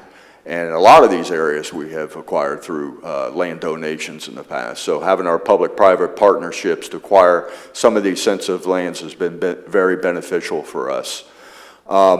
When it comes to wetlands, I just want to talk a little bit about wetlands and not get too deep, okay? Wetlands are determined through a specific regulatory framework that determines what wetlands are. The St. Johns River Water Management District, they utilize what they call a Florida Unified Mitigation Assessment Method, and that's better known as the UMAM. That was developed, I think, around 2004-ish, and what it does, it really took the entire state of Florida that everybody is playing, has the same rules and are assessing wetlands the same. And wetlands, the St. Johns River Water Management District has the sole authority. It didn't used to, But in that 2004 timeframe with the new rule change, they have the ultimate authority to regulate wetlands. They have the ultimate authority to mitigate wetlands. For example, back in the old days, maybe 20 years ago, Flagler County could have said no impacts to wetlands and we want you to mitigate within Flagler County. Those days, we don't have the ability to do that anymore. The focus for the state and for the St. Johns River Water Management District, and you probably heard of this term before, mitigation bank, where they would allow impacts to certain wetlands. So the goal of that is not to destroy wetlands, right? But to put them into a bank that would be, that would go into the resources for the state of Florida to determine these large environmental corridors where they would be preserved forever, right? That they are meaningful. They are meaningful wetlands. They contain uplands, they contain wetlands that are utilized for, they're large swaths of land that are utilized for habitat. They're a road, so to speak, where they can traverse and roam and go from place to place to place. So the really focus has been on that mitigation bank and establishing these large corridors. The wetland regulations, I will tell you, and I have used this example before, and I don't remember exactly what park it was. It might have been Disney World or SeaWorld, right? I remember going into a parking lot and there's thousands of cars, right? And then you see in the middle of this parking lot, one little wetland that's been preserved, right? That has no ecological value whatsoever. You don't have uplands around it. What is going to go there besides cigarette butts and garbage? So the district and the state has really taken a new path on looking at these valuable resources.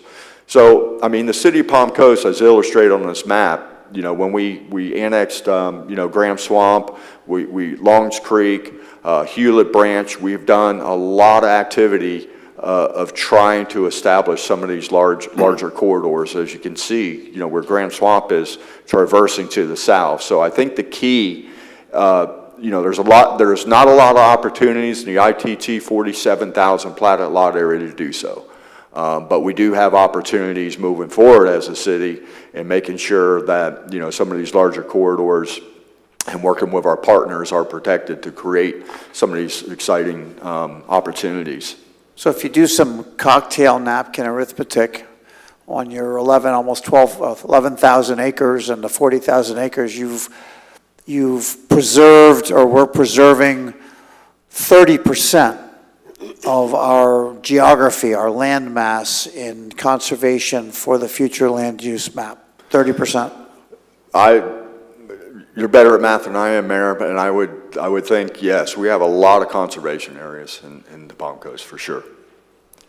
And the other community we're going to talk about, because I told you about the trees, right? People are talking about trees, so we're going to talk some on trees and landscaping.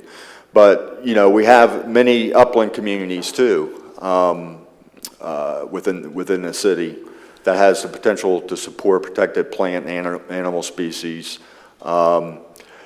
Uplands aren't really regulated. That's where you develop. So there really has to be a balance on our rules and our regulation of what we require and what we do for the upland areas, because the wetlands were so regulated where you can't do anything in the wetlands and you have the uplands. So you remember, the first element that we did here at the workshop was the property rights. So, y'all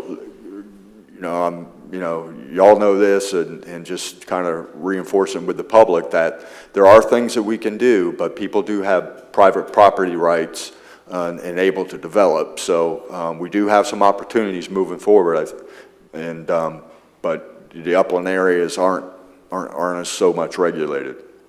But having that combination for these large corridors that include uplands and wetlands is really ideal, because you really need the wetlands and the uplands together to make a viable system. So goal 6.1, again, continuation, protection of natural and cultural resources. Objective 6.1.9, wetlands and estuary ecological communities. Protect, conserve, and enhance the natural functions of existing wetlands, including but not limited to estuary systems. Investigate methods to increase open space, such as parks, with a focus on wetland preservation. Prioritize establishment and preservation of integrated corridors to protect wetland systems. Maintain and update database of wetlands and protected lands incorporating aerial interpretation for accurate definition. That is just such a good tool, not only for the folks who are developing, but we do keep a database that we know where all these wetlands are, where conservation easements are as well. Objective 6.1.10, preservation of native vegetative communities. Promote and encourage preservation and long-term maintenance of native vegetative communities, wildlife habitat, and environmentally sensitive lands. Acquire lands for preservation purposes, encourage landowners to protect native species through innovative site planning. Identify and protect rare upland communities through appropriate LDC amendments. Coordinate with neighboring governments to conserve sensitive vegetative communities and establish integrated corridors. Trees. They are part of our upland community and also part of our wetland community. I've just talked a little bit briefly about our natural trees canopy that we have in the city of Palm Coast. You know, I just want to say, you know, prior to ITT or even prior to the county, silviculture activities have been going on in the county for many, many, many years. Even Mayor, you mentioned the Hewlett sawmill up there.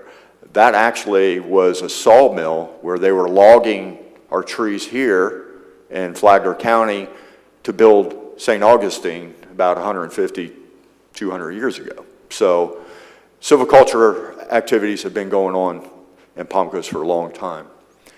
Prior to ITT, and before ITT developed Palm Coast, a lot of Palm Coast was silviculture plantation with pines, okay?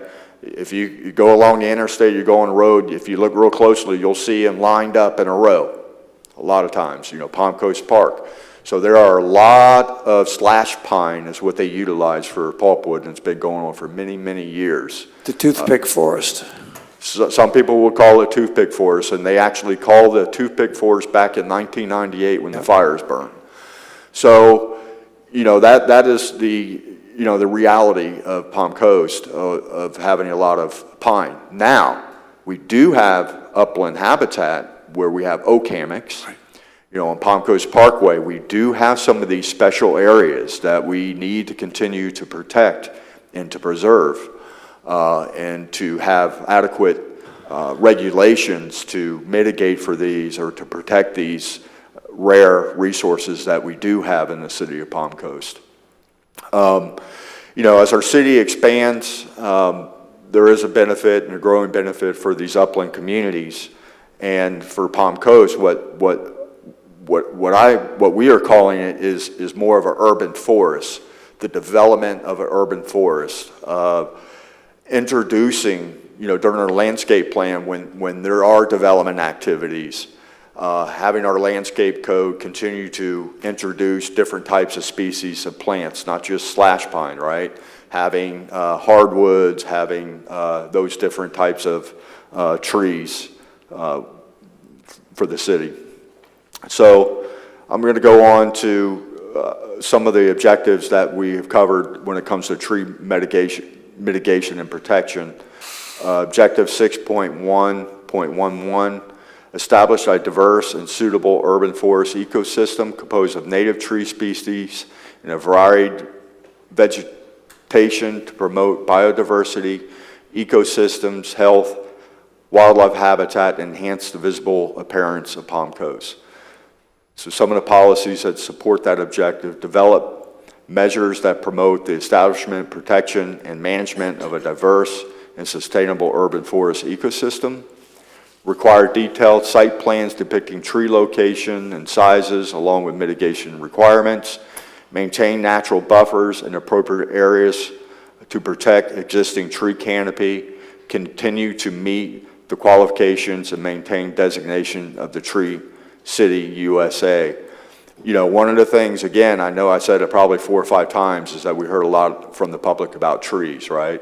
And we also heard from the public about, wow, this is a small town, you know, small town, keeping that small town feel. We're really not a small town. We're over 104,000 people, but we still have that appearance and that feel of that small town. So I think, you know, maintaining those and looking at our land development code of looking at those buffers, that tree canopy, and keeping those natural buffers instead of taking the tree buffers away. Maybe we need to enhance that to keep that natural vegetation so we have that, continue to have that small town feel in the community. Objective 6.1.12, floodplain protection. Maintain the hydrological and ecological function of floodplain areas by reducing loss of flood storage capacity and protecting the function value of wetlands. Enforce regulations to limit development in the 100-year floodplain, emphasizing flood damage, minimizing and protection of floodplain areas. Participate in the FEMA Community Rating System program to exceed minimum NFIP standards. Protect natural function of floodplains through ongoing enforcement of floodplain regulations. You know, we have a great floodplain program here in the city of Palm Coast, and we're going to address floodplain a little bit more later in this chapter, and also a little bit in the infrastructure chapter. But, you know, by protecting our floodplains, we're also protecting the wetlands. You know, that's kind of the point here. We're also protecting those trees, those cypress trees, those bay trees, all that wetland vegetation. By creating our floodplain regulation and enforcing our floodplain regulation, we're also protecting trees. So, Ray, with all of the effort and concern about conservation and, you know, protecting these areas, are we also looking at, you know, if we should have that tragic storm, you know, the big one that comes across, and is there some goal on how much land we need to preserve and protect that would be not just a buffer, but a receiver of all of that water that comes? I mean, is there do we have some kind of a goal to get to? In other words, we talk about it all the time, but I'm at a loss for, are we actually moving forward and increasing the protection, assuming that big bad storm will come eventually? So, Mayor, we have a new section, and we'll be covering it, called the peril of floods. Got it. Okay. And So that wait was till a you get requirement from the state. Yeah. So may I comment on the section that you just went through? I'm ready for comments. Yes, Okay, ma'am. thank you. I think that when we talk about the trees and really all the stuff that you just talked about, that is a quality of life issue for Palm Coasters. I mean, I think that the section that you just went over is a large reason why people move here. And they look at their habitat around them for mental and emotional health, truly. And so I really think that maintaining the wildlife, the trees, particularly when we say, okay, if you cut down XYZ amount of trees, you now have to plant, 4 new ones. Well, we know that the 4 new ones are basically sticks in the ground for what, until 20, 30 years later. So really protecting what we have, this habitat, which I hear you, the silviculture, that's the traditional kind of, really when we're looking at the bulk of Palm Coast, that's what it was. But we do have these amenities that are so valuable, like the hammock, like the hard canopy on Palm Coast Parkway. There's 2 things that I would like to see added to our policy. Is that one, we do recognize that the diverse and sustainable, urban forest ecosystem is a quality of life that is worth preserving. Like adding that as something that we as a council and we as a staff and we as a city are recognizing, this is a quality of life issue. And then 2, prioritizing funding, whether that's ESL funds, whether it's grants, whether it's other types of appropriations, prioritizing these, because we don't have very many of these elements left. They're valuable commodities that we really need to do whatever we have to do to hold on to. And so I think prioritizing funding for these things is really important and should be a policy that's added, and that we say this is important enough that we're putting it in our comp plan. And I don't know how council feels about that, but I'm really passionate about this specifically. So I think everybody, I would think on council certainly agrees as the trick is to balance that with property rights, I guess. In other words, the protection versus I mean, there's value there, quality of life value for sure. Now, how do you balance that against, you started off with, you got property rights on both sides. You got neighborhoods, residents enjoy a certain quality of life, and then you have either undeveloped pieces or whatever that have a bundle of rights that are associated with them as well. So yeah, how do you reel those in?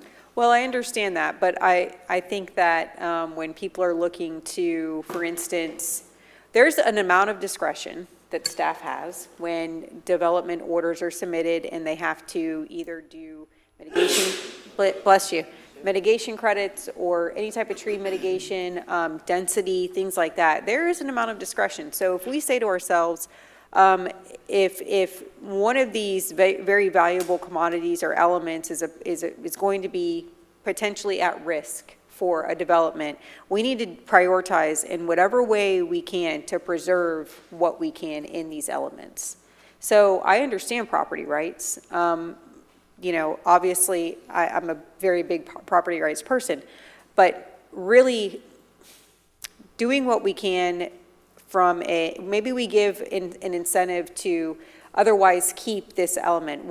There just needs to be something in the policy that says we're going to go out of our way and do what we can to preserve these elements. So the development process itself, I think, if I may, in terms of directing these developments early on, if they're coming, to make their best-selling feature the quality of life and to maintain and work around what resources are already there, instead of clearing the way, which may have been the way of the past, and then replanting stuff, as the councilwoman said, but working with, we've done a couple developments like that, working with the natural environmental assets that are already on the property and working around it. Now, there's an expense, so maybe an incentive would be applicable, but the end result would be certainly more environmentally friendly and would maintain the quality of life that you're talking about. Well, it maintains the integrity of Palm Coast. People don't move here because they want to live in Fort Lauderdale. They move here because they want to live in Palm Coast. They want to live in the hammock. They want to live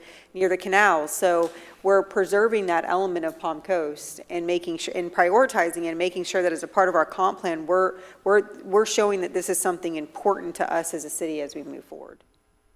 So I'll just add, I see two categories, right? We have, when I talked about wetlands and I talked about, these special communities with some environmental significance, right? You have these special projects. Like one example, and I love your idea of boosting our policies for ESL funds and try to acquire land, because I'll give you one example of a really ecological system that we actually had site plans on for an apartment complex, and it was mentioned earlier today, and that's Long's Landing. Okay? That whole park that we have now, we had site plans in-house for a multifamily apartment complex that was going to go on that property. And we, with our partners through Flagler County, ESL funds in the state, we had the ability to acquire that land and now make it a site. So in that category, we still will have those opportunities in the future to look at these ecological significant, these optimal systems, to try to acquire those, because they make a whole lot of sense from an ecological standpoint, from a corridor standpoint. And then you have, your second component is, Mayor, what you were alluding to too was you have these properties too that have, private property rights, and if, the ecological value, doesn't really match to buy ESL lands for, then you have the regulatory controls that you can utilize, avoidance and minimization. Maybe there's incentives that we can provide to them to, hey, keep this nice system, this medium wetland system with some uplands around it. Maybe you can utilize it as recreational resources for your community. So those are the type of controls that we can do through a land development code standpoint. I like the language that you just used. I think minimizing impact to our ecological systems or minimizing impact to some of our hardwoods, whatever that language is, where when we're looking at future development, we're looking at ways that we can minimize the impact of development on these resources. That, I think, is probably good language that Right. is a nice balance. Yeah, I would Getting a just nod comment. from the PLDRB back there too, which is good. Yeah. I think Ray nailed it when he said it doesn't feel like it's a city that has 100,000 people here. And I think that is the core Yes. of what we're talking about here, the wildlife, the habitat, the community, the tree canopy. These are the type of things that hide the fact that we have 100,000 people in our community today. So whatever language we have to add to be able to really secure that and for the future be able to present that and say, hey, these are the things that we feel make it seem like it's a small town, exactly as Councilperson Pontieri is saying. I'm all for that. Yeah, and with your, your TRX meetings and things like that, in the early stages, if that becomes part of your intro, in terms of, especially new folks, but also folks that have been developing here for a long time, it's different going forward. You can't use the template perhaps that was originally used. You've got to be a little bit more creative now and bring in some of these elements, and perhaps we can reinforce it with some incentives to keep this, I hate to use the word small town, but this natural appeal. It's just, it is the way of the future. And if they think about that up front, that this is the way Palm Coast is going to build out going forward. Okay. Thank you. The next topic will be to discuss wildlife and habitat protection. So, in the city, we do have endangered and threatened species. They're listed by the federal government and in our state. We have, I think everybody knows, the cute gopher tortoise that you see in the picture there. We have the wood stork, the Florida manatee, 38 plant species, and 19 animals listed. The state focus has been to create integrated corridors. Again, I talked about that already, of having these large conservation areas for, gopher tortoises and for wildlife movement and helping for biodiversity throughout the state. So objective 6.1.13, wildlife and habitat protection. Protect endangered and threatened species of special concern, living marine resources and their associated habitats. Protect endangered and threatened species through regulatory enforcement and collaboration with relevant agencies. Require environmental assessments for development applications, identify potential impacts on listed species and their habitats. Ensure compliance with wildlife permits and take measures to avoid harm to listed species during development activities. So, one of the things, a program that these policies will have us be able to continue to do that program is that, Dylan is a certified gopher tortoise person. He's been trained, he's certified to identify gopher tortoise habitats. So one of the services that we provide, and a lot of people don't know this, but by soil types, we identify the soils of where these gopher tortoises would live during our ITT boundary, and we have them flagged in our system. So when that permit comes in, Dylan will go out to that site and look to see if there are any gopher tortoise burrows. If there are no gopher tortoise burrows, then he checks good to go, good to develop. If there is a gopher tortoise burrow, he determines if it's active or inactive and what type of burrow it is. If it is active, then that developer is required to get Florida Fish and Wildlife Conservation Commission involved to make sure that they get their appropriate permits to take those gopher tortoises out. There's a lot of things that we can do too, like, Palm Coast Park, that DRI, for example. To the north of that, there's hundreds and hundreds of acres that were set aside by the developer for a gopher tortoise recipient site, which means during construction activities, if there's a gopher tortoise that needs to be located during those activities or prior to those activities when you want to do it, then those gopher tortoises are provided and taken to this habitat within the city to be able to live out their lives. So, protecting these species, doing more educational outreach. I know Dylan and I talked about, our main species of concern here is the gopher tortoise, and we haven't done any educational opportunities or, increased our educational opportunities on Gopher Tortoise Day and getting the word out to the public about these tortoises. Objective 6.1.14, mineral and soil resources. We do talk about that. I think it's kind of a carryover from 9J5 regulations.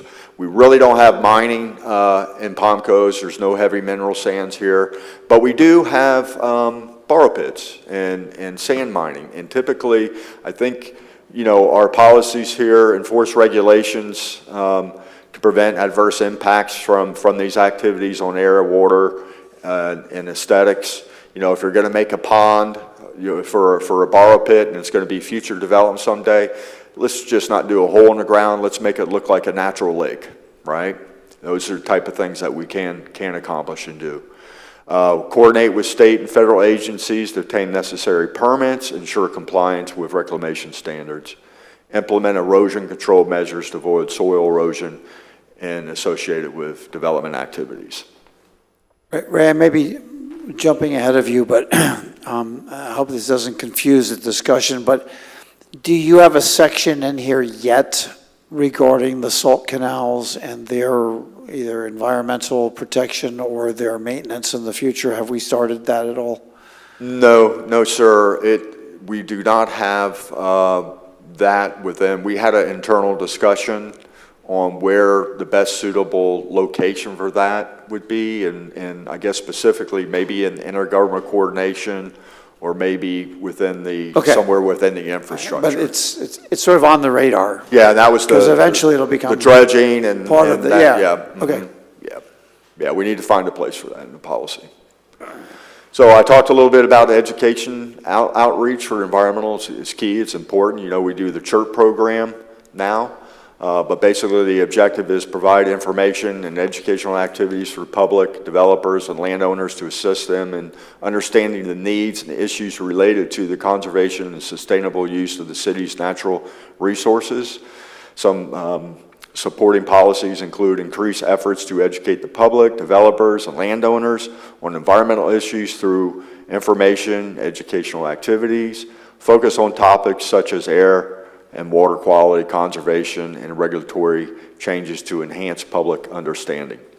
Objective 6.1.16, sustainability through government operations. The City of Palm Coast will continue to lead by example and will both exemplary and promote environmental sustainable practices and standards, develop and implement an environmental resource management plan to inventory and monitor sustainable initiatives in public facilities and services, establish a city resilience initiative to assess vulnerabilities and develop strategies for enhancing resilience and infrastructure in daily life, implement green building standards and environmental beneficial landscape principles for municipality buildings and properties. So this objective is kind of lead by example, kind of an objective.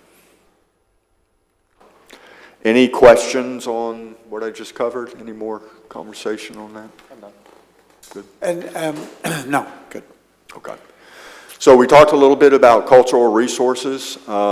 Mayor, this is something new to our comprehensive plan, this total section when we talk about cultural resources. We met with the stakeholders and developed these goals, objectives, and policies related to cultural resources. So at the state level, just a little bit of background, the Florida Department of Historical Resources are the ones that regulate the historical resources. And they keep a record through a master site file of any known historical site and determine significance of any findings on any property. So basically what happens for areas in our code, will continue to require it. So those areas that have not been assessed by a certified archaeologist to determine if there are any historical sites will require to do test pits, and if they find something, they do a report. That report is then sent to the state and they call it the SHPO office, the State Historical Preservation Officer. They review that, and they can either say, yes, we agree with your recommendation, or we don't. So that process goes through the state. The state can recommend, yes, I agree with your recommendation. For example, Longs Creek, there was an initial cultural resource investigation. The archaeologists said, hey, we'd like to pursue phase 2 to find out a little bit more about this. The state says, yes, we agree with you. So that's an opportunity in the future to continue that study. But a lot of sites and a lot of, an archaeologist will look at a site, they would categorize a site as maybe a little chert or arrowhead, people call them, right? But that's not really significant. And the state archaeologist will say, you're good to go, you can do development activities even though something a little small. It's not significant to the state of Florida, not significant to the county.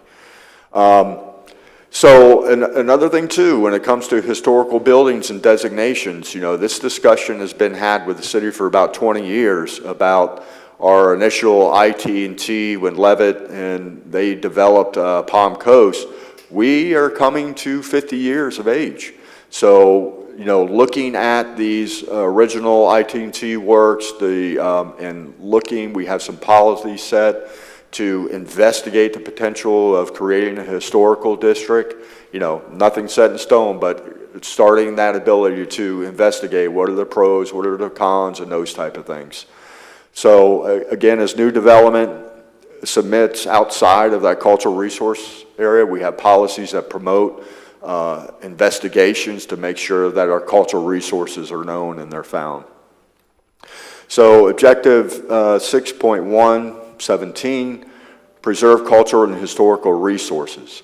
Preserve, protect, and enhance community resources and unique social, historic, and cultural significance to the city.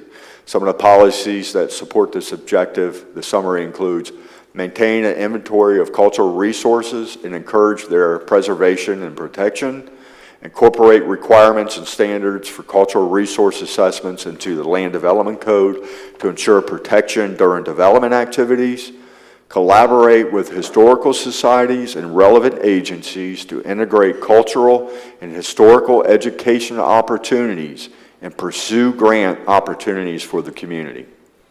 Conduct a comprehensive study to assess the historical significance, architectural integrity, and cultural value of potential areas of designation as historical districts. And that is the end of kind of this section, if there's any comments or questions. The slide before this, so talking about doing this, looks like a study. No, next one. Wasn't all of this historical and archaeological discovery done, not 50 years ago, but 30 or 40 years ago when they first came in, and didn't they? I'm glad you brought that up. Template the whole place, yeah. Cover that, yes. When IT&T, when they did their comprehensive land use plan, when they were first developing, they were required by the state to do a significant archaeological study, and they did. They identified all the different historical and cultural resources within the city of Palm Coast. So we know where they are. We went through that regulatory process. They Yes. identify, because we haven't really made any new history or old history since then. So if they did a good job then, we probably have a good map of That's where true. they all exist. That's true. And the state, we do have that map, and we coordinate with the state, and it's really something that, it's, we kind of show the general area of where those locations are, but we yes, sir. So we've got the We do reference have that. to protect those areas. We don't have to go worry about where they are. We kind of know Well, where they are there's already. some areas, at that time, the state, like I'll give you an example, where Island Walk is now, Yeah. the shopping center. That was identified during that study. And that was not required during the laws at that time to be preserved, because that was one of the largest sugar mills in the state of Florida at one point, right where that area is. Yes, there was some archaeological studies. Some of those areas at that time and the regulations during that period were not required to be developed. So that's where kind of Island Walk is now. But moving forward, Mayor, you know, for some of those areas that have not been identified is where we would require a full cultural resource investigation by a certified archaeologist to make sure that those areas that have not been identified or previously surveyed will be surveyed. So you're certainly hearing from the city council that that becomes, you know, a priority for the future. And that we, you know, I'm glad you've got that in there, because that obviously lends itself to the whole quality of life discussion and many of the things that you have, you know, woven into this discussion today. Good. I have just a quick question and comment. So I look at this slide that has, you know, the reference to the ability for marking historical buildings and original ITT houses.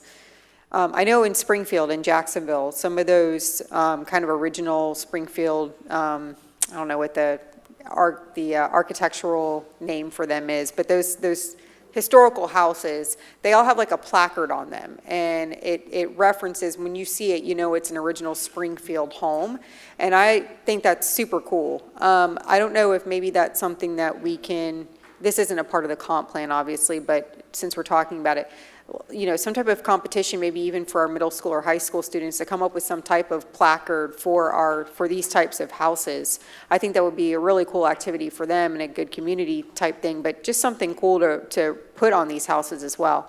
But as a part of the comp plan, my question more goes to, do we already have in place, or do you feel the policies that you all have crafted allow us to require certain types of permits or reviews when things start to be replaced in these homes? So keeping the original integrity, whether it's windows, doors, roofs, whatever it is, of the, you know, kind of that original feel of the home, that old Florida home, is that worked into this? So now that we're coming at 50 years, or if not more than 50 years, this is what this policy does.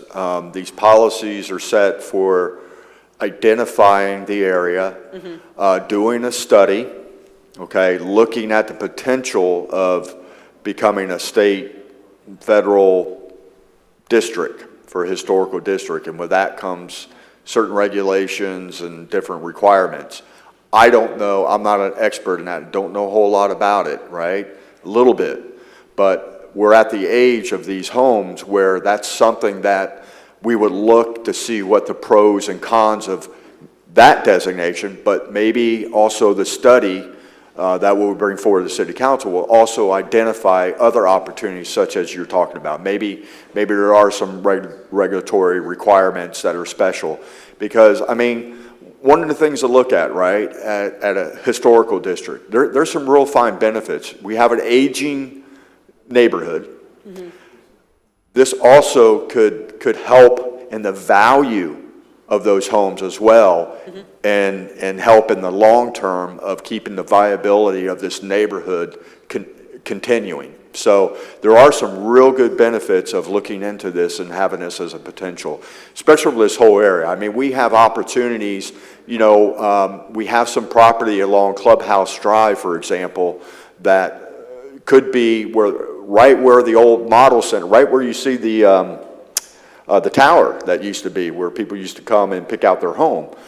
Right there, we have city property. Maybe in this area, it's a place-making area where we can even establish a walking museum or a walking historical museum where if you think about Palm Coast Resort being developed someday, and people visiting and walking down our trail system and going through that walking historical museum. So yes, council member, I think these policies set us up a framework where we can identify and look at some of these opportunities. Okay, thank you. Yep.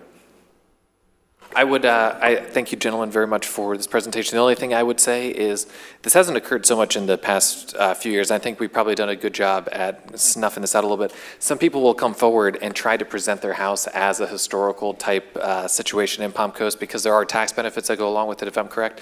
So just in the future, I know I was kind of, put the bag over my head a little bit when I first got on the council that some of the older homes, just because they've been here since, ITT did something, doesn't really make it a full historical venue. But I think this is great, and I think our mission here to kind of preserve what Palm Coast was is absolutely the right direction to go.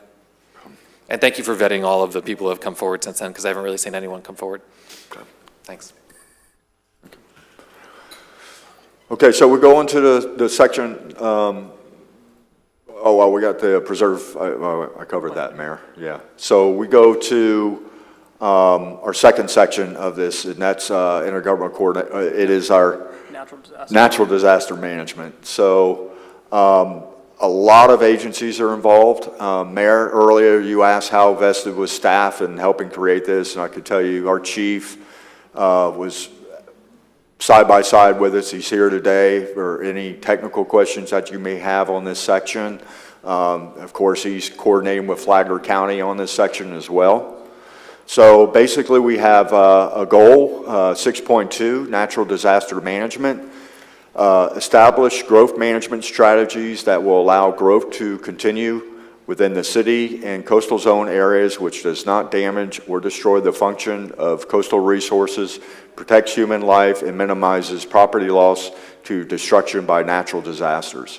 So we have objective 6.2.1, reduce exposures to hurricanes. Building and development activities shall be carried out in a manner that addresses the danger to life and property from hurricanes. Policies that support that are enforce the Florida Building Code for hurricane resiliency, participate in FEMA Community Rating System program, enforce floodplain protection regulations.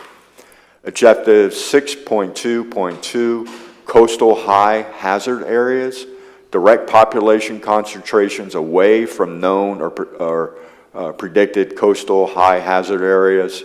Policies that include identify and limit construction in coastal high hazard areas, prohibited reconstruction of certain non-conforming structures, consider property acquisition in vulnerable areas. We do not have many areas, because we have a little bit of area that was within our coastal zone, we're required by state law to do that. A lot of these policies, they're good policies to have, but a lot of them are really geared towards coastal structures on the coast that can be inundated by storm surge and those type of things. So objective 6.2.3, disaster mitigation in coordination with the Flagler County Emergency Management, the Northeast Regional Planning Council, and other relevant state and federal agencies, develop a pre-hazard and post-disaster mitigation plan and provide immediate response to post-disaster situations via the timely response of a damage assessment. Policies that support this objective include annual review and update of the emergency plan, develop post-disaster redevelopment plans, coordinate with relevant agencies for response and recovery, and prioritize infrastructure repair and long-term recovery operations. Any questions regarding this first section of reducing exposure to hurricane, high hazard area, or this disaster mitigation? No, the only thing I would say is, again, I think this is where choosing strategically infill lots to help with flood mitigation, I think this is another kind of place where this fits. I don't know that there's a necessity to specifically reference it, but again, I keep going back to this because we know as we take more of these down, we are increasing our susceptibility to more surface water, more flood. So if there are strategically placed infill lots that we can scoop up here and there, again, I'm going to do a plug for it, and I think that it fits in these objectives. Floodplain protection, we talked a little bit about floodplains,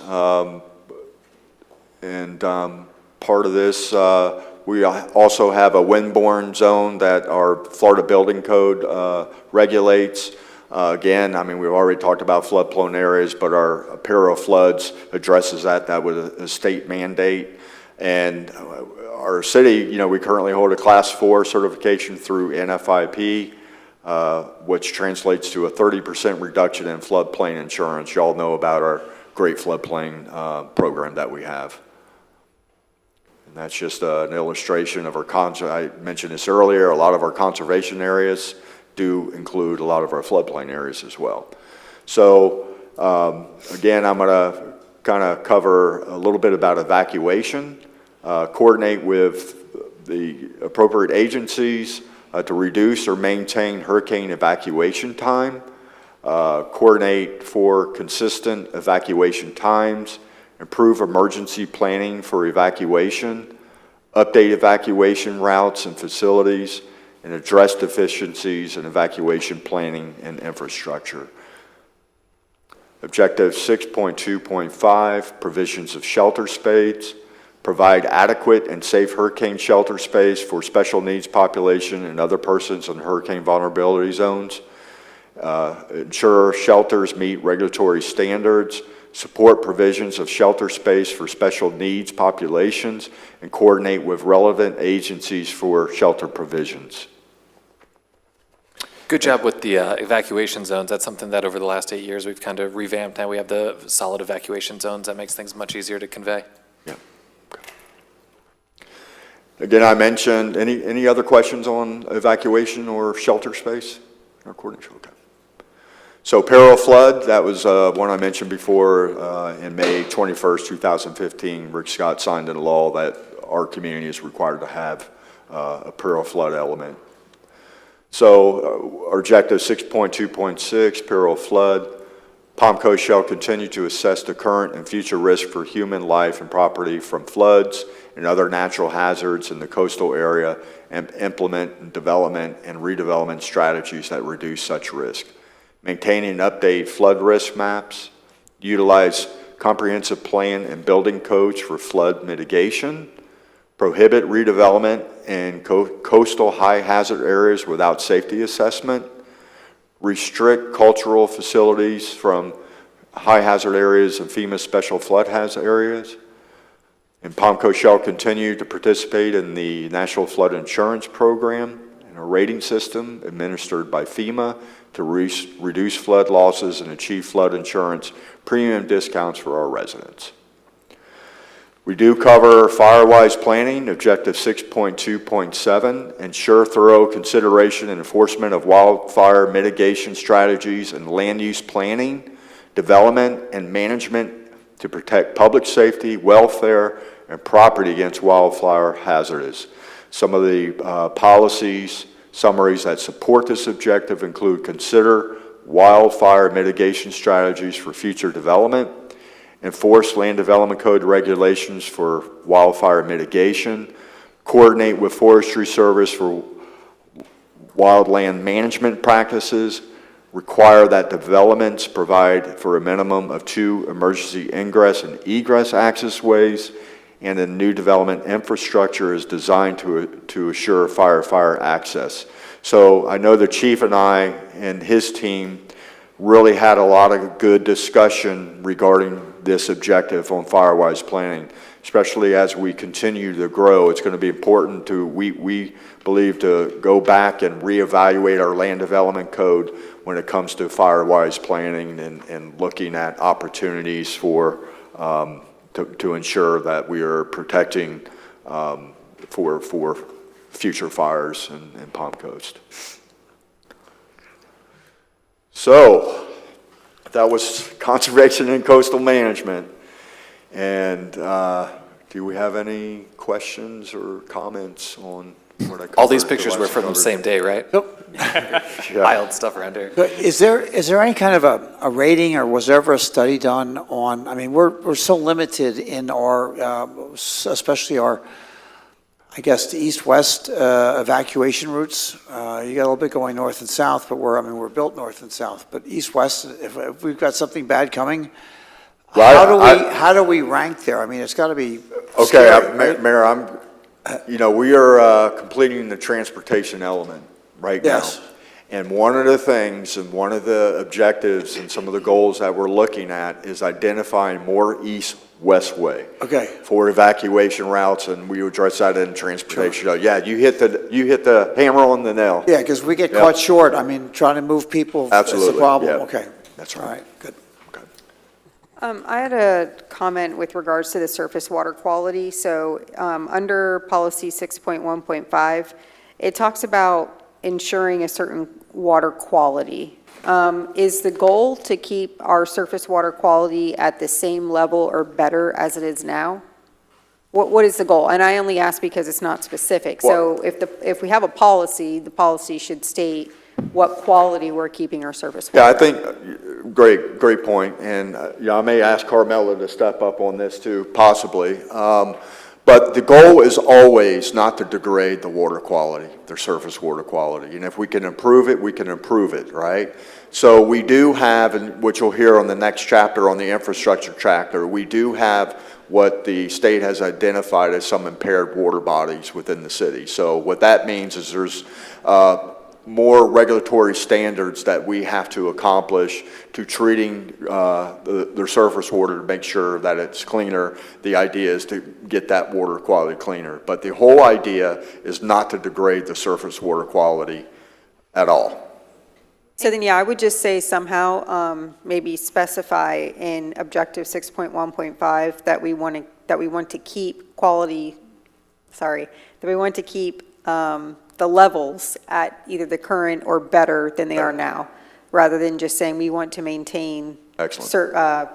A good water quality. Okay. And then the other question I had was with regards to burning. I know we've had a lot of research. Chief Berryhill has worked really hard, and I think maybe this could go in the intergovernmental section, but how we mitigate, prevent, I don't know, lessen the pile burning from development that's going on. I don't know how we can address that maybe as we're in the comp plan, but if there's an opportunity to do so, I'd like us to do it. Okay, I will work with the chief and we'll look at establishing a coordination policy within our intergovernmental coordination element. Thank you. Okay.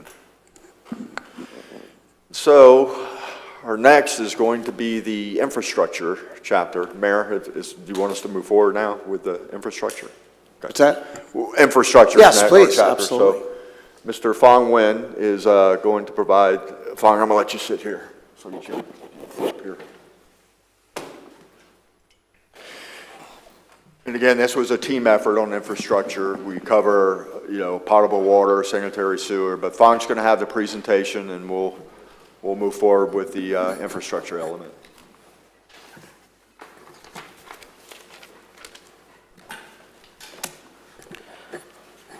Good afternoon, Mayor and City Council members. Good afternoon. Bless you. Bless you. Well, So this is the infrastructure element. It basically encompasses several infrastructure, potable water, sanitary sewer, solid waste, stormwater management, and also protection of natural ground water aquifer. Goal 5.1, which is relating to potable water service. The city's potable service is provided through 3 central water plants. The city's level of service is 90 gallons per capita per day. So this is a reduction from 20 years ago when we adopted, it was at 125. So through conservation, basically this is what we're looking at to reduce that. A projected population by 2050 is 157,883 people, which will require a supply of 14.2 million gallons a day. The city's potable service from 3 central water plants has permitted capacity of up to 16.5 million gallons a day, so which is projected to meet demand. So here's the goal for potable water service: to protect the health, safety, and welfare of the public while assuring a sufficient, dependable, and high-quality potable water supply, meeting the needs of Palm Coast on a timely basis, at a reasonable cost, and at a minimum in compliance with all federal and state regulatory requirements. Objective 5.11. Potable water facilities at level of service is maximize the use of existing facilities correct facility deficiencies, and enhance and/or expand the ability to increase the capacity of the facilities as well as construction of new facilities. So as you can see throughout not just this objective, but multiple objectives relating to different infrastructure, is looking at the ability to expand existing facilities before we go to new facilities in order to meet or basically exceed adopted level of service standards. So the policies that related to this objective are summarized below: maximize existing facilities and address deficiencies to meet or exceed adopted level standards.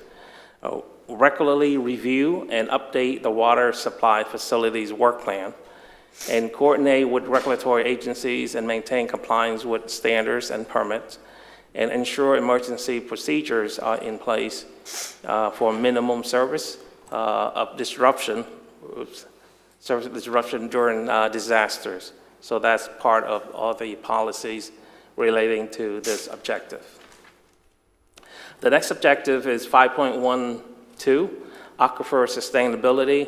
The city shall provide adequate public potable water sources proportionate with growth to service the needs of the city within the constraints of the production capacity of the aquifer while avoiding unacceptable impacts to water resources and related natural systems. So the policies related to that, in summary, is this: identify long-term water supply strategies with coordination with relevant entities. So we do that quite often. Evaluate additional water supply sources and technologies in collaboration with regional authorities. So one of that we will discuss about brackish water. Develop alternative water resources such as brackish water and maximize reclaimed water usage. So those are the policies relating to the objective. Objective 5.13, existing facilities and urban sprawl. So the objective is seeking maximize the use of existing facilities reasonably, discourage urban sprawl, and coordinate future expansion plans consistent with current needs and to accommodate development at the densities and intensities permitted in the future land use element of the plan. So what we have presented to you so far relating to most of the elements are individual elements that talks about a certain portion of the needs. So when we presented to you in the last workshop, you will see that we will present future land use, which basically comprehensively included all the other elements into it. And then it also related really closely to transportation. And part of that is interconnectivity, like the council member Pontieri talked about. How do you connect sidewalks or multi-purpose path to neighborhoods, not just to other facilities? And then also we would talk about funding, which is basically the CIE. So those are the three major ones that we save it for last so that you can see a comprehensive picture of that. So in order to do this, in the next objective is 5.13, existing facilities and urban sprawl. So we basically want to discourage urban sprawl by these policies. New developments demonstrate consistency with expansion projects and city objectives. Encourage expansion and upgrades of existing facilities over developing new systems. And again, you see that theme is that try to expand to the capacity that we have on existing facilities. Discourage urban sprawl by coordinating expansion plans with current needs. Objective 5.14, water conservation.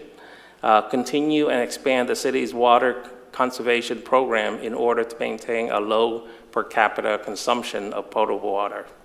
In order to do that, we developed economically feasible water reuse plans, continue to implementing technological, procedural, and educational measures to reduce water consumption, implement conservation strategies, including efficient irrigation and native landscape.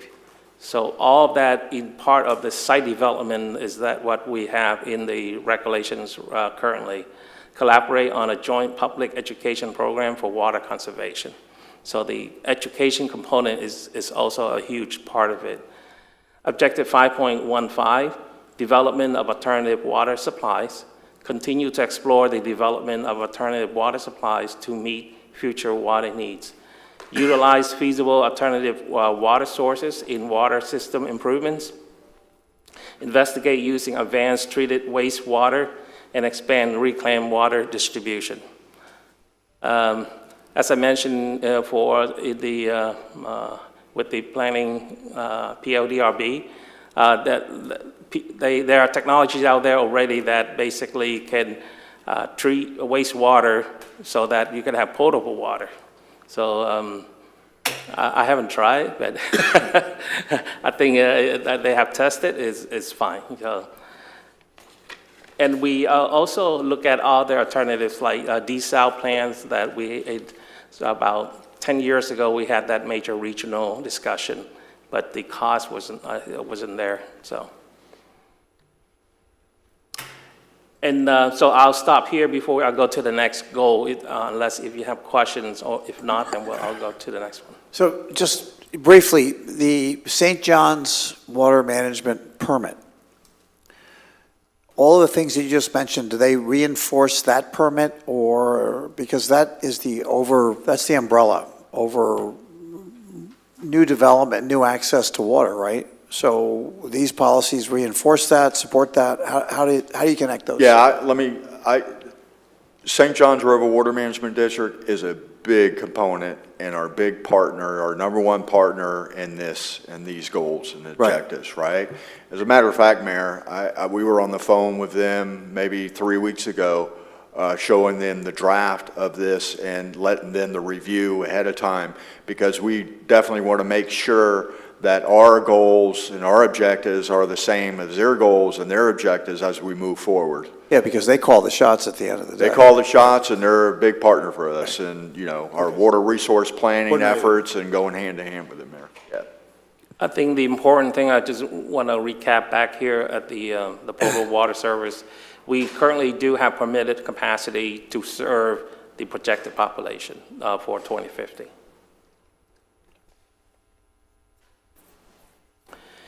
If not, I'll move to the next goal, is a different infrastructure, is sanitary sewer facilities. So overall, in a comprehensive picture is that the city's sanitary sewer facilities is provided from 2 wastewater treatment plants, with planned wastewater treatment plan number 3 in 2030. The city's level service is 93 gallons per capita per day at maximum. And average is approximately about 82, but for planning purposes, we are using the 93 gallons per capita per day. Projected population by 2050 is the same number, 157,883, which will require supply of 14.7 million gallons a day. The city's sanitary sewer facilities from 2 wastewater plant treatment can serve projected demand to accommodate up to 2030. A plan, wastewater treatment plan number 3 can add additional capacity to serve demand by to 2050. So total facilities, including number 3, would provide us 17.1 million gallon a day. So part of that is you're going to see it will capture in the CIE or in CIP as we move forward in order to either program it on an annual basis to budget that for the future number 3 plans. Yeah. So those years probably should be highlighted or underlined in red because they're coming very quickly. Yes, sir. So in terms of priority for budgets and things like that, I mean, that's no joke. That's scary, short timelines. And just real quick, that number is 17.1 million gallons per day. Is that with a fully expanded wastewater treatment plant 2 and then a fully expanded wastewater treatment plant 3? Because I understand that they're kind of modular in expansion. For 1 and 2, yes, yeah. Gotcha. But definitely we would need the third one in order to accommodate, the projected population. To get to that number. Okay, cool, thank you.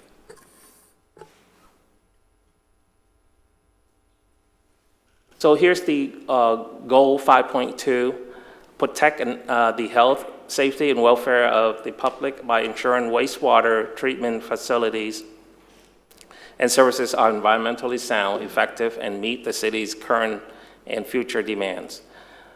Objective 5.21, sanitary sewer facilities and level of service, maximize the use of existing facilities, correct facility deficiencies, and have the ability to increase capacity of facilities in order to meet or exceed adopted level of service standards. So the policies include ensure new developments meet or exceed adopted standards, establish minimum level of service standards, and plan for capacity increases, and coordinate with regulatory agencies and ensure compliance. Objective 5.22, existing facilities in urban sprawl. Maximize the use of existing facilities, discourage urban sprawl, and coordinate future expansion plans that are consistent with current needs and to accommodate development at the densities and intensity permitted in the city's future land use element. So here again, reference back to future land use element is very important. That's basically established or the basis of including our ability in order to accommodate the needs. And the policies will include maximize use of existing facilities to maintain inventory, ensure improvements are compatible with the level of service standards, maximize the use of existing sanitary sewer facilities in the planned service areas, and by system expansion and upgrades rather than developing basically satellite systems. So as you can see, we may ask, but what about the conveyance system? Currently, we already have tied the two treatment plants together in order to accommodate that. So, and the third one, we also going to look into provide the connection so that it could be shared. Objective 5.23, septic tank minimization. Limit the use of septic tanks in order to discourage urban sprawl and prevent adverse impacts to groundwater, surface water, and the quality of life. Policies summarized below enforce regulatory requirements for septic systems, eliminate existing septic tanks posing environmental hazards, and allow septic tanks in specific circumstances with proper approval. So when we adopt the comp plan back in 2004, we have a little over 50 basically septic tanks. And up to date now, it's been basically reduced down to 12. So that's we are progressing in order to basically eliminate that. Objective 5.24, public health and environment. Encourage the provision, operation, and maintenance of sanitary sewer system that protect the health of the public and the resource values of the natural environment as a high priority. In doing so, these are the policies. Prohibit untreated wastewater discharge into natural water bodies. And monitor PDS permits for consistency with city policy. So objective 5.25, we're looking at expansion of reuse water system. Currently, we are doing that as best as we can in requiring new development to do that.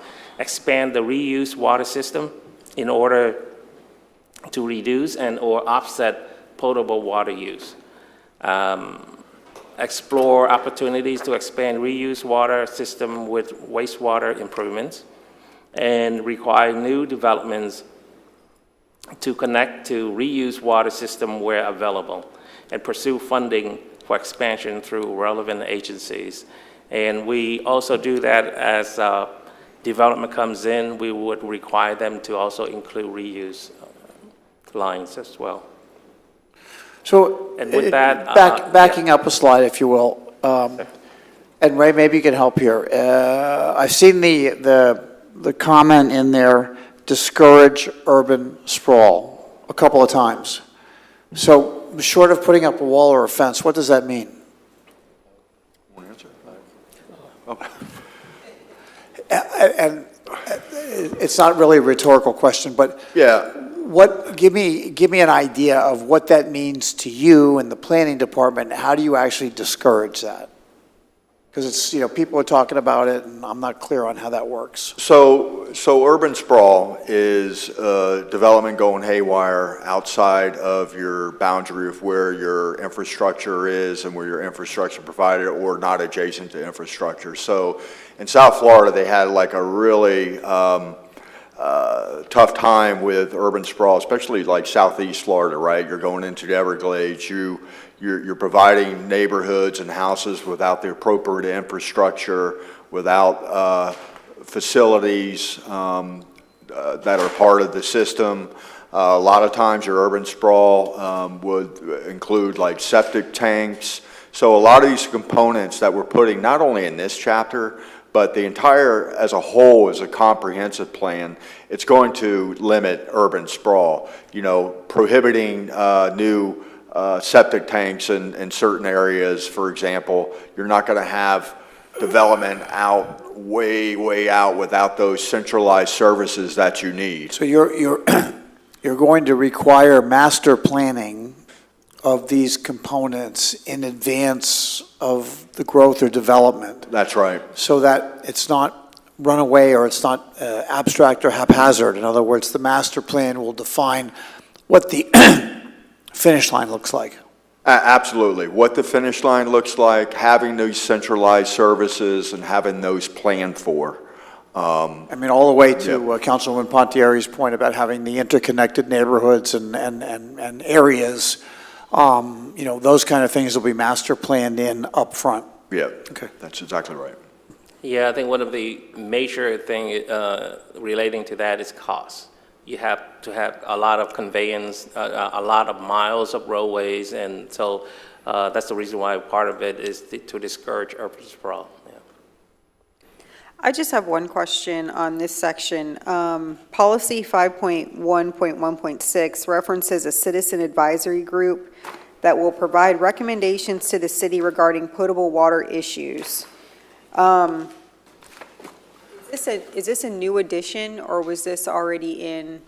That was an existing policy. Okay, and that's what I thought. I just haven't seen this type of advisory committee. Do we have that now? Have we utilized that? And I only ask because, we created this advisory committee for the infill lot issues that we were having, and we had, some real issues getting people to apply, and that was a kind of a hot button issue. So I don't know how much success we're going to get for people to come and talk about potable water. So I'm wondering if we're setting ourselves up for failure here, or if there's another mechanism that we could use to achieve the same result, like maybe a survey?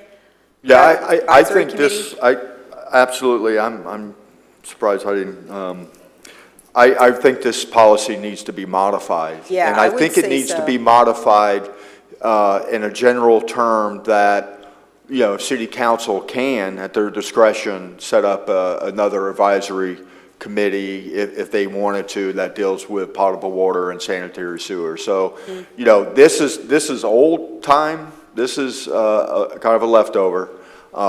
Before we had Florida Water Services, that's what a utility advisory committee was set up to look at the potentially for the city of Palm Coast to acquire Florida Water Services before we had the utility in-house.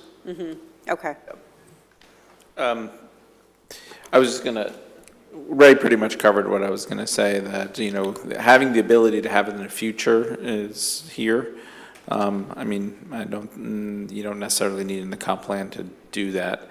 I remember the utility advisory group meeting pretty regularly. I think in the end it was sunsetted because they, you know, ended up with not enough items to discuss on a regular basis, and the staff time it was taking to have a monthly or quarterly meeting, whatever it was, and provide just an Yeah. update of the Well, utility. I think an infrastructure advisory committee is very different than just narrowing it down to specifically potable water. So if we wanted to broaden it, maybe that would be worthwhile.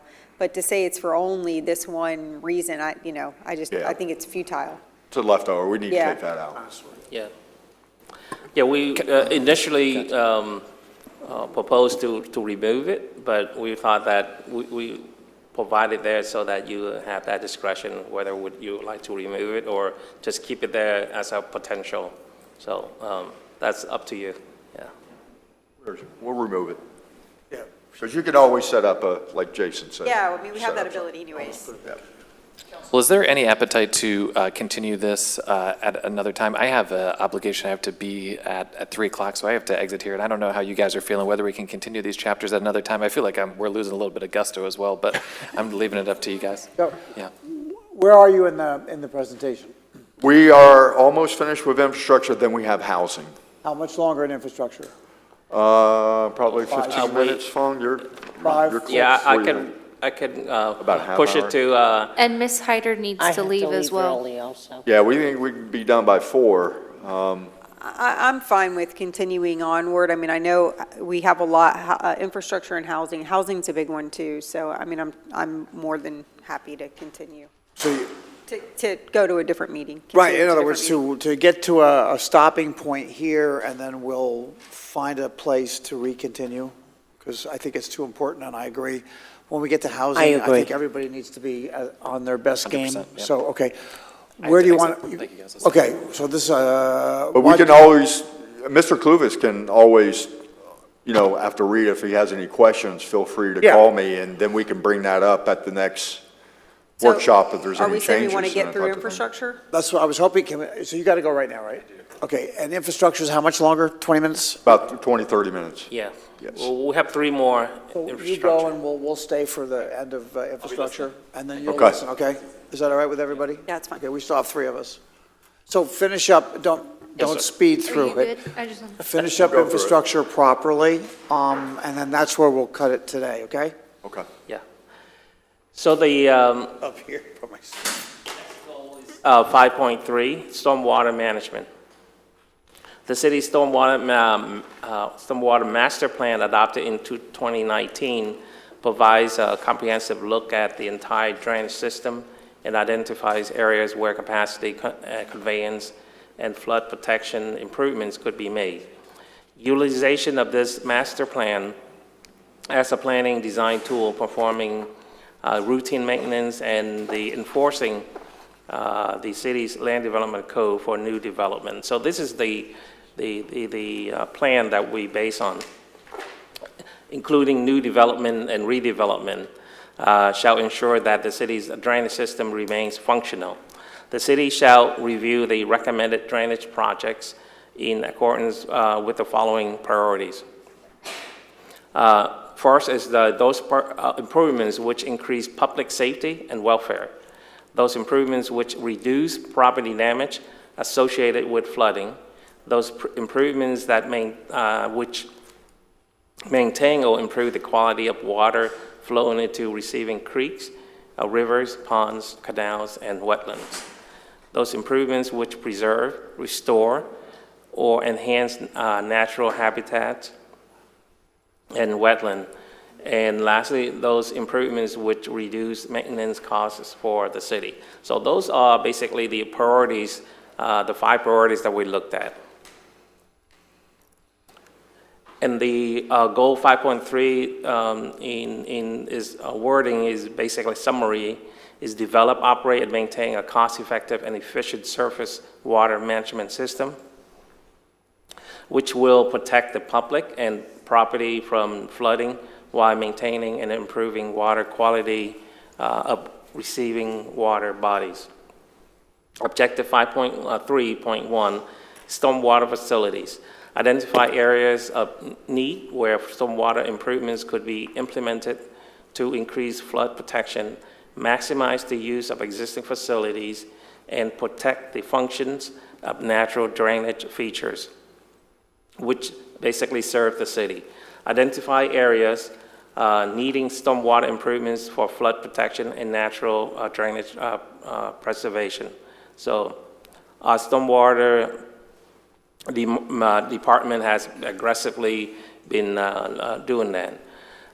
Utilize stormwater master plan for planning, maintenance, and enforcing development codes.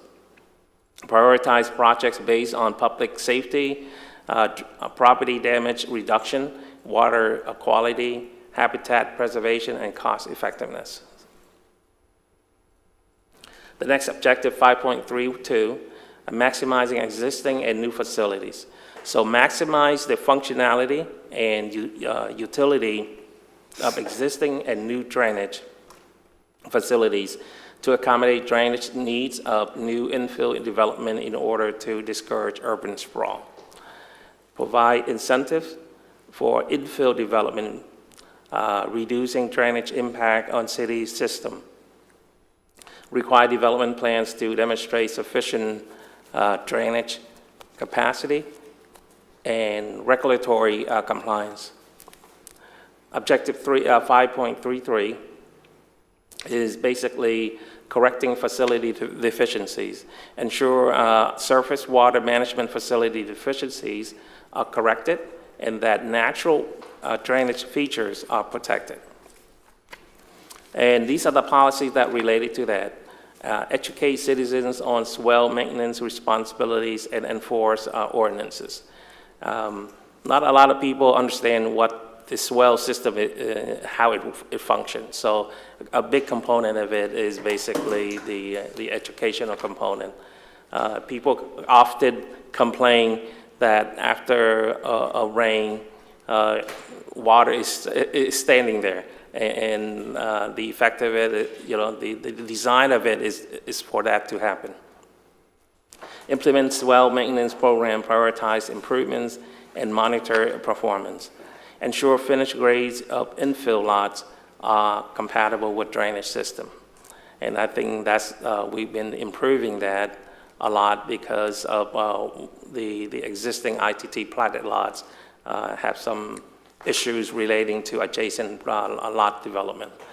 Coordinate with St. Johns River Water Management District with regards to maintenance of existing stormwater facilities to ensure permit compliance. One thing I'll just add real briefly is, we have a long-term maintenance program for the swell system, right? And we put in a policy working with our stormwater folks to do that. But also, too, we know that's going to be a long-term maintenance, right? That we have to keep that up. IT&T, we inherited the swell system. That's the way these big developers designed Florida way back in the day in the early 70s, right? Our new development that we have, and these policies continue to promote this, is that any new development that's being developed, that's done through curb and gutter, right? There are no swell systems. That isn't going to be maintained by the city of Palm Coast. So future development that's happening now, it doesn't exacerbate the problem that's happening with the swell systems. Those are new systems, so those are designed through urban design, and they are privately maintained, and no taxpayer money goes to maintaining those. But I wanted to bring that to your attention as we cover this element. All right, I want to ask you to get into it now, but on your first bullet on this slide about provide incentives for infill development, reducing drainage impact, I'm going to ask you later on, where does that come from and what does that really mean? I don't need the answer right now. Yeah, I think there's a type of credit that Stormwater has provided in their ordinance. I don't know all the details, but there are some incentives and some credits on Stormwater that you may be able to utilize. Yeah, that's correct, right? One point on this slide, and I think probably in the infrastructure policies in general, so I don't know if there's more of an overarching place where this can be. I think it's really important that our LDC reinforces all of these policies. So I think that, you know, the comp plan obviously is conceptual in nature, the LDC is technical in nature. So to the extent we can add teeth to it, again, I don't, forgive me, I don't remember if there was kind of an overarching high-level summary for infrastructure in general, or if in each area, whether it's stormwater, utilities, potable water, whatever it is, we add something that says the LDC shall enforce these conceptual policies, be amended periodically to keep up with them, whatever it may be, some type of language like that. We'll look at the appropriate areas maybe to add some other language, but that is absolutely the idea is, you know, after the comp plan, we definitely have to get to work right away on making sure that our land development code is consistent with these policies in the comp plan. Thank you. Yeah, the LDC basically provides the implementation of the policies. So that's where we basically address the technical aspect of it, right? So objective 5.34, protect natural drainage features. Protect natural drainage features and ensure that future development utilizes stormwater management systems compatible with existing master surface water management plans. Ensure stormwater management standards meet or exceed regulatory requirements. Review and approve stormwater engineering design before construction, and ensure post-development runoff quantity and quality meets criteria. So that's a very crucial component, what our stormwater department is doing. Objective 5.35, maintain natural hydrologic systems. Maintain the function and integrity of natural hydrologic systems by minimizing development's impact on flood storage capacity, by protecting and enhancing the function of existing wetlands, and by reducing the interbasin diversion of waters from the lower St. Johns River Basin into the upper East Coast Basin. The policies include enforce regulations to limit encroachment in floodplains and enhance flood protection. Periodically review and update land development regulations to comply with FEMA standards. Require elevated first floor living area and compensating storage for development in floodplains. And minimize future diversion of waters between basins through plan review and enforcement. And I stop here just to see if you have questions. If not, I can move forward. Is this still stormwater, or are we moving forward to a different section of infrastructure? A different section. Stormwater is just this, yeah. Okay, just one thing really quickly. For policy 5.3.2.2, it talks about requiring development plans to demonstrate at a minimum the following, and then there's a list. Should we also add in there infilot construction, or is this only limited to development plans? Because it seems to me that this is limited to like new neighborhoods. But if the same, it seems like the same 4 criteria would also apply to infill lots. If it does, and this is within your discretion, I mean, you guys are better technically, obviously, than I, but just a consideration to maybe look at this policy and see if we inadvertently left out infill lots, because we still have, what, 8,000 of those left? Yeah, we can add, you know, the intent of the development plan is all development plans. That includes permits, but we can easily add development plans and permits. Yeah, something Yeah. that makes sure it encompasses Okay. that.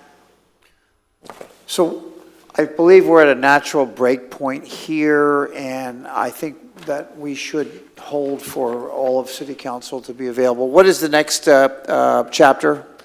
You Mayor. still have a couple more goals in infrastructure, Oh. but we can bring those back. No, at- well, let's finish infrastructure, so it's I'm clean. just worried on a quorum requirement, if we We're can. not voting, so what do you think? Yeah, your rules, if you lose quorum, as long as you're not voting on anything, Right. you can still continue. Okay. I want to ask for consensus on anything. How much more infrastructure do you, I just like to clean How many break on slides that. you got? We have 2 more goals. Two more? Okay, let's go through the Very two good. goals, if you don't mind. Yeah, they should be quick. I hate to be so we're good. whatever about it, but let's finish up infrastructure, because Infrastructure is probably the most important thing that we're going to talk about. And what I like about this is the public gets a chance to understand what infrastructure really means. I mean, there are a lot of different components here. It's a very, very complex system of many, many different mechanisms that make it work. That's true, yeah. So goal 5.4 relating to natural groundwater aquifer recharge protection. Contribute, support, and monitor state, county, and regional water management district efforts to protect, conserve, and manage the quality and quantity of natural groundwater resources. This, even though it is not under our jurisdiction, but we basically contribute, support the effort. So that's what this is about. Objective 5.41, aquifer sustainability, determine the nature and functional of the aquifer system and identify and utilize the maximum sustainable aquifer withdrawal rate from city's water resources consistent with the district designation and the city's consumptive use permit. So the policies relating to that is conduct water supply studies to determine sustainable withdrawal rates, protect aquifer recharge areas through land use regulations and best management practices, support regional water supply planning efforts, and participate in groundwater monitoring and modeling studies. Objective 5.42, policies and best management practices. Incorporate policies and require best management practices to help maintain aquifer recharge and function. Enforce land development code compliance with the district rules. Coordinate with the district to align regulatory programs and monitor effectiveness of the LDC provisions and pursue innovative water conservation programs. And Objective 5.43, aquifer resource quality and quantity protection. To ensure, it basically is ensure that groundwater and surface water sources suitable for public supply, commercial irrigation, or other uses as receive appropriate protection relating to quality and quantity. The policies include enforce wellhead protection regulations and establish protection zones. Optional specific criteria utilized for newly constructed public supply wells. Restrict and prohibit land use activities that could affect groundwater. Coordinate with adjacent municipalities to protect groundwater resources and participate in groundwater monitoring and modeling studies. And that ends that. I'm going to go to the last one. And this is relating to solid waste services, which is our last part of the infrastructure. Here's the comprehensive look at it. Volusia County serves as the solid waste repository for the city. The city's level of service is 8.6 pounds per capita per day. With the projected population by 2050 at 157,883, requires capacity of approximately 806 cubic yards. The city has continual contract with Volusia County. The interlocal agreement with the Volusia County expires in 2026. Currently, what we do is that we use the hauler FCC, and we have a 7-year contract with them through 2030. And we have a 1-year renewal up to 3 years. So we are basically good through 2033. So, and they will take they will deposit the solid waste to the facilities of their choice. So basically, it's up to the hauler in order to do that. But it would be best for the city is to continue to work with the Volusia in order to have another ILA for another 25 years or so through 2050, as basically as a backup plan for us. So that's the suggestion, yeah. Do they have the capacity for that? Do we know? At this time, well, they will have capacity based on what we know that through 2051. Okay. Yeah, Yeah, so, the same concerns. I mean, are we vulnerable in any way That's what in relying on them? I'm sorry? Are we vulnerable in any way in relying on Volusia County? No, we're not vulnerable, basically because we contract with haulers, so they will have different repository locations of their choosing. We can confirm that with what's in the current contract with FCC. It is a 7-year agreement. I think there is some language in there about where we can dispose of the waste. So we'll confirm that whenever we bring this back. Thank you. So just for peace of mind, I mean, if there's an issue, they'll just have to go further to find wherever it is the repository is. I mean, it's their responsibility to find a resting place for that stuff. Right, or you could look at a small transfer station somewhere within the county or something like that as we look to grow. Well, we have a contract with Volusia County that expires in 2026. Right, so, I mean, a transfer station is just a temporary, I mean, it's got to go from there to someplace else too, right? Okay. So, yeah, I guess I would feel better, I mean, like I said, is there any potential that, A, we're going to get, I mean, there's going to be unfavorable terms in a contract when we renew in Yes. 2026?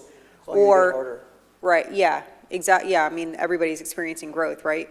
Or is there a possibility that Volusia can say, hey, we don't have the capacity?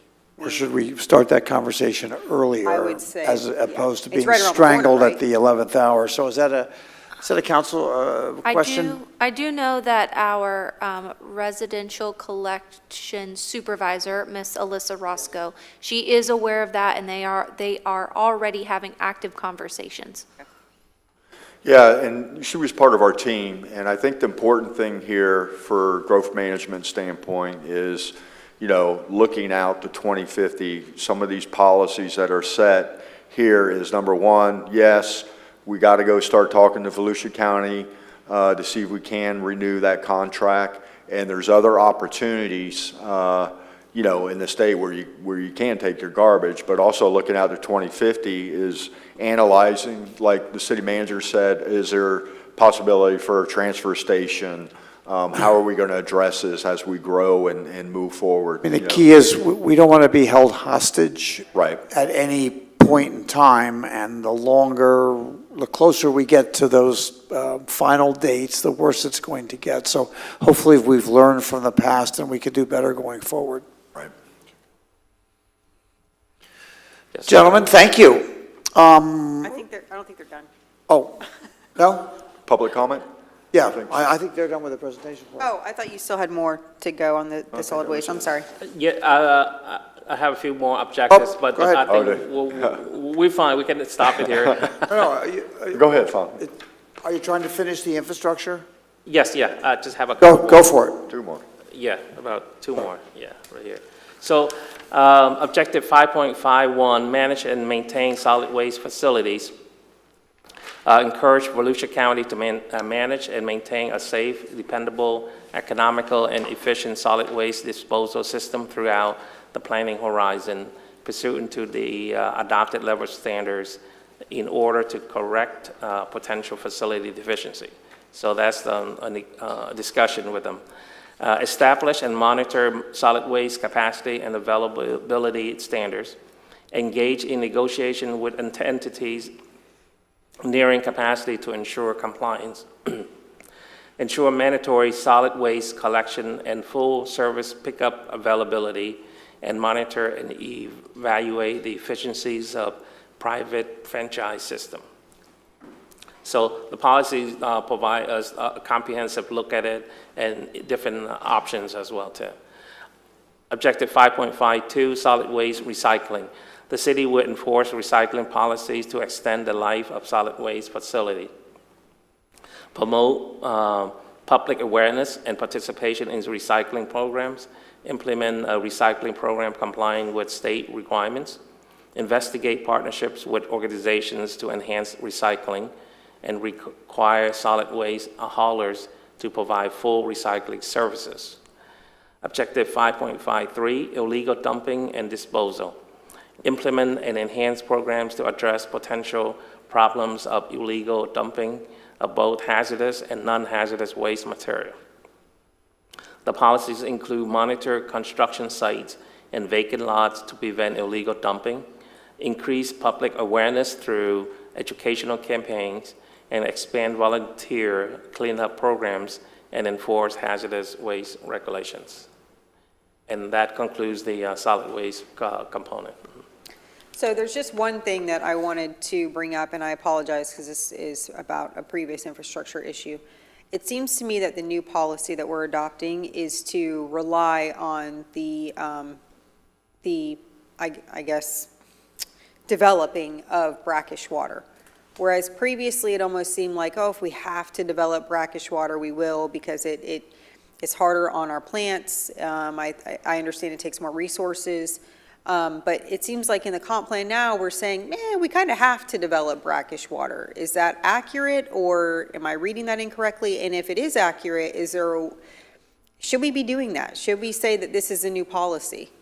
Well, I think, and utilities can help out if they need to, but what we're working with on St. Johns River Water Management District is a blending of fresh water and kind of brackish water, where you have one well next to the other well that's taking fresh water, another well that's kind of brackish, and then blending that. That technology is here, and that they're looking at that. The desal plant that Fong had mentioned earlier, that was a kind of a strategy that St. John's looked into years ago, is no longer being part of the equation for the district. Councilmember Pontieri. So we have our consultants looking at two paths right now, a freshwater path and the brackish water path. So the brackish water, we have to install monitoring wells, and we have to monitor for 12 months and report that back to St. John's Water Management District for a determination. If there's an adverse effect at some lakes in out west from those brackish wells, then they may not allow us to use those. But that determination has to come in the future. So we're doing the investigative work now. The only thing I'll add to that is, I'll guess about a year ago, maybe a little bit less, we had a webinar with the district and a bunch of administration and utility staff. And they, as an organization, as an agency, are also considering if brackish water is the way to move forward for the region. So there's multiple investigations going on right now. So we're doing the steps we need to be prepared if brackish water is the solution, or if we will continue to draw fresh water, if the district would prefer for us to draw fresh water.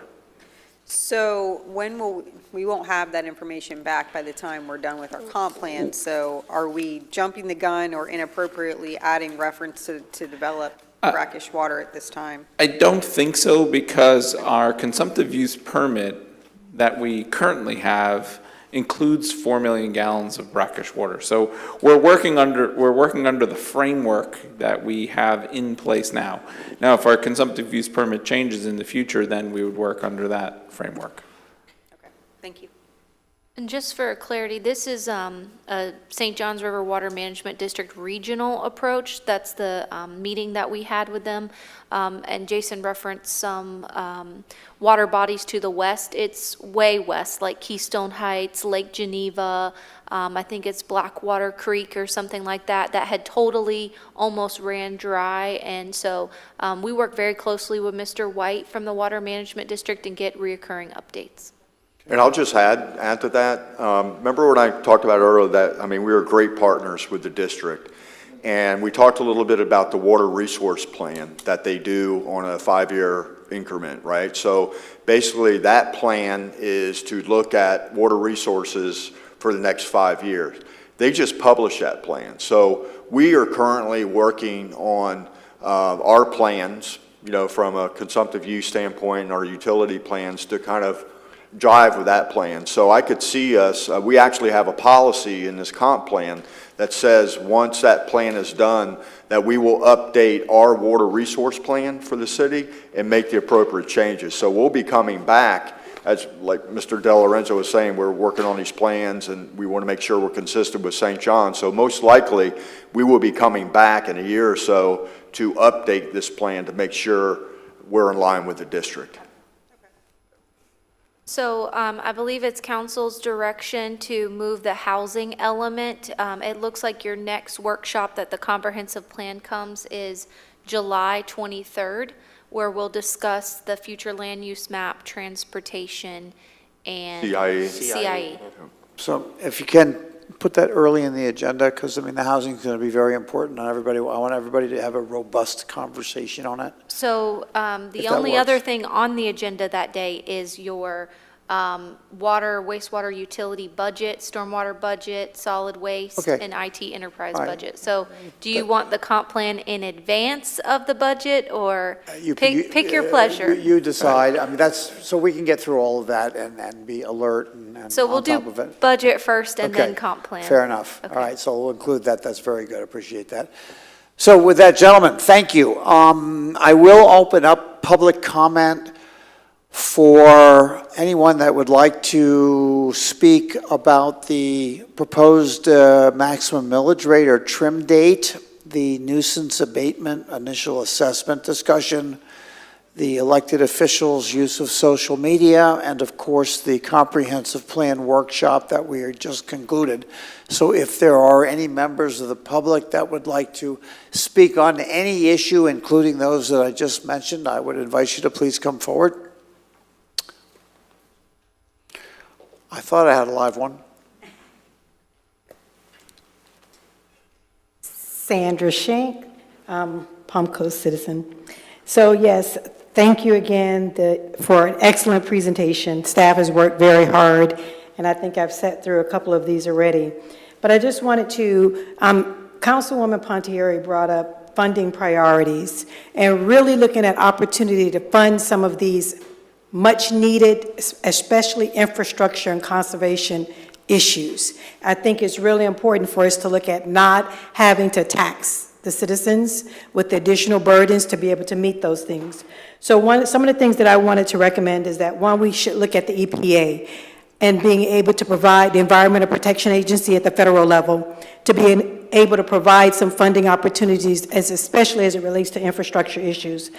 The natural resources, the trees, and Councilwoman mentioned the quality of life. So I thought about in that with the mental health and emotional needs, we should be looking at possibly even private foundations that support mental health and the quality of life, looking outside of the box that will fund these types of things, because mental health organizations definitely know the value of natural resources.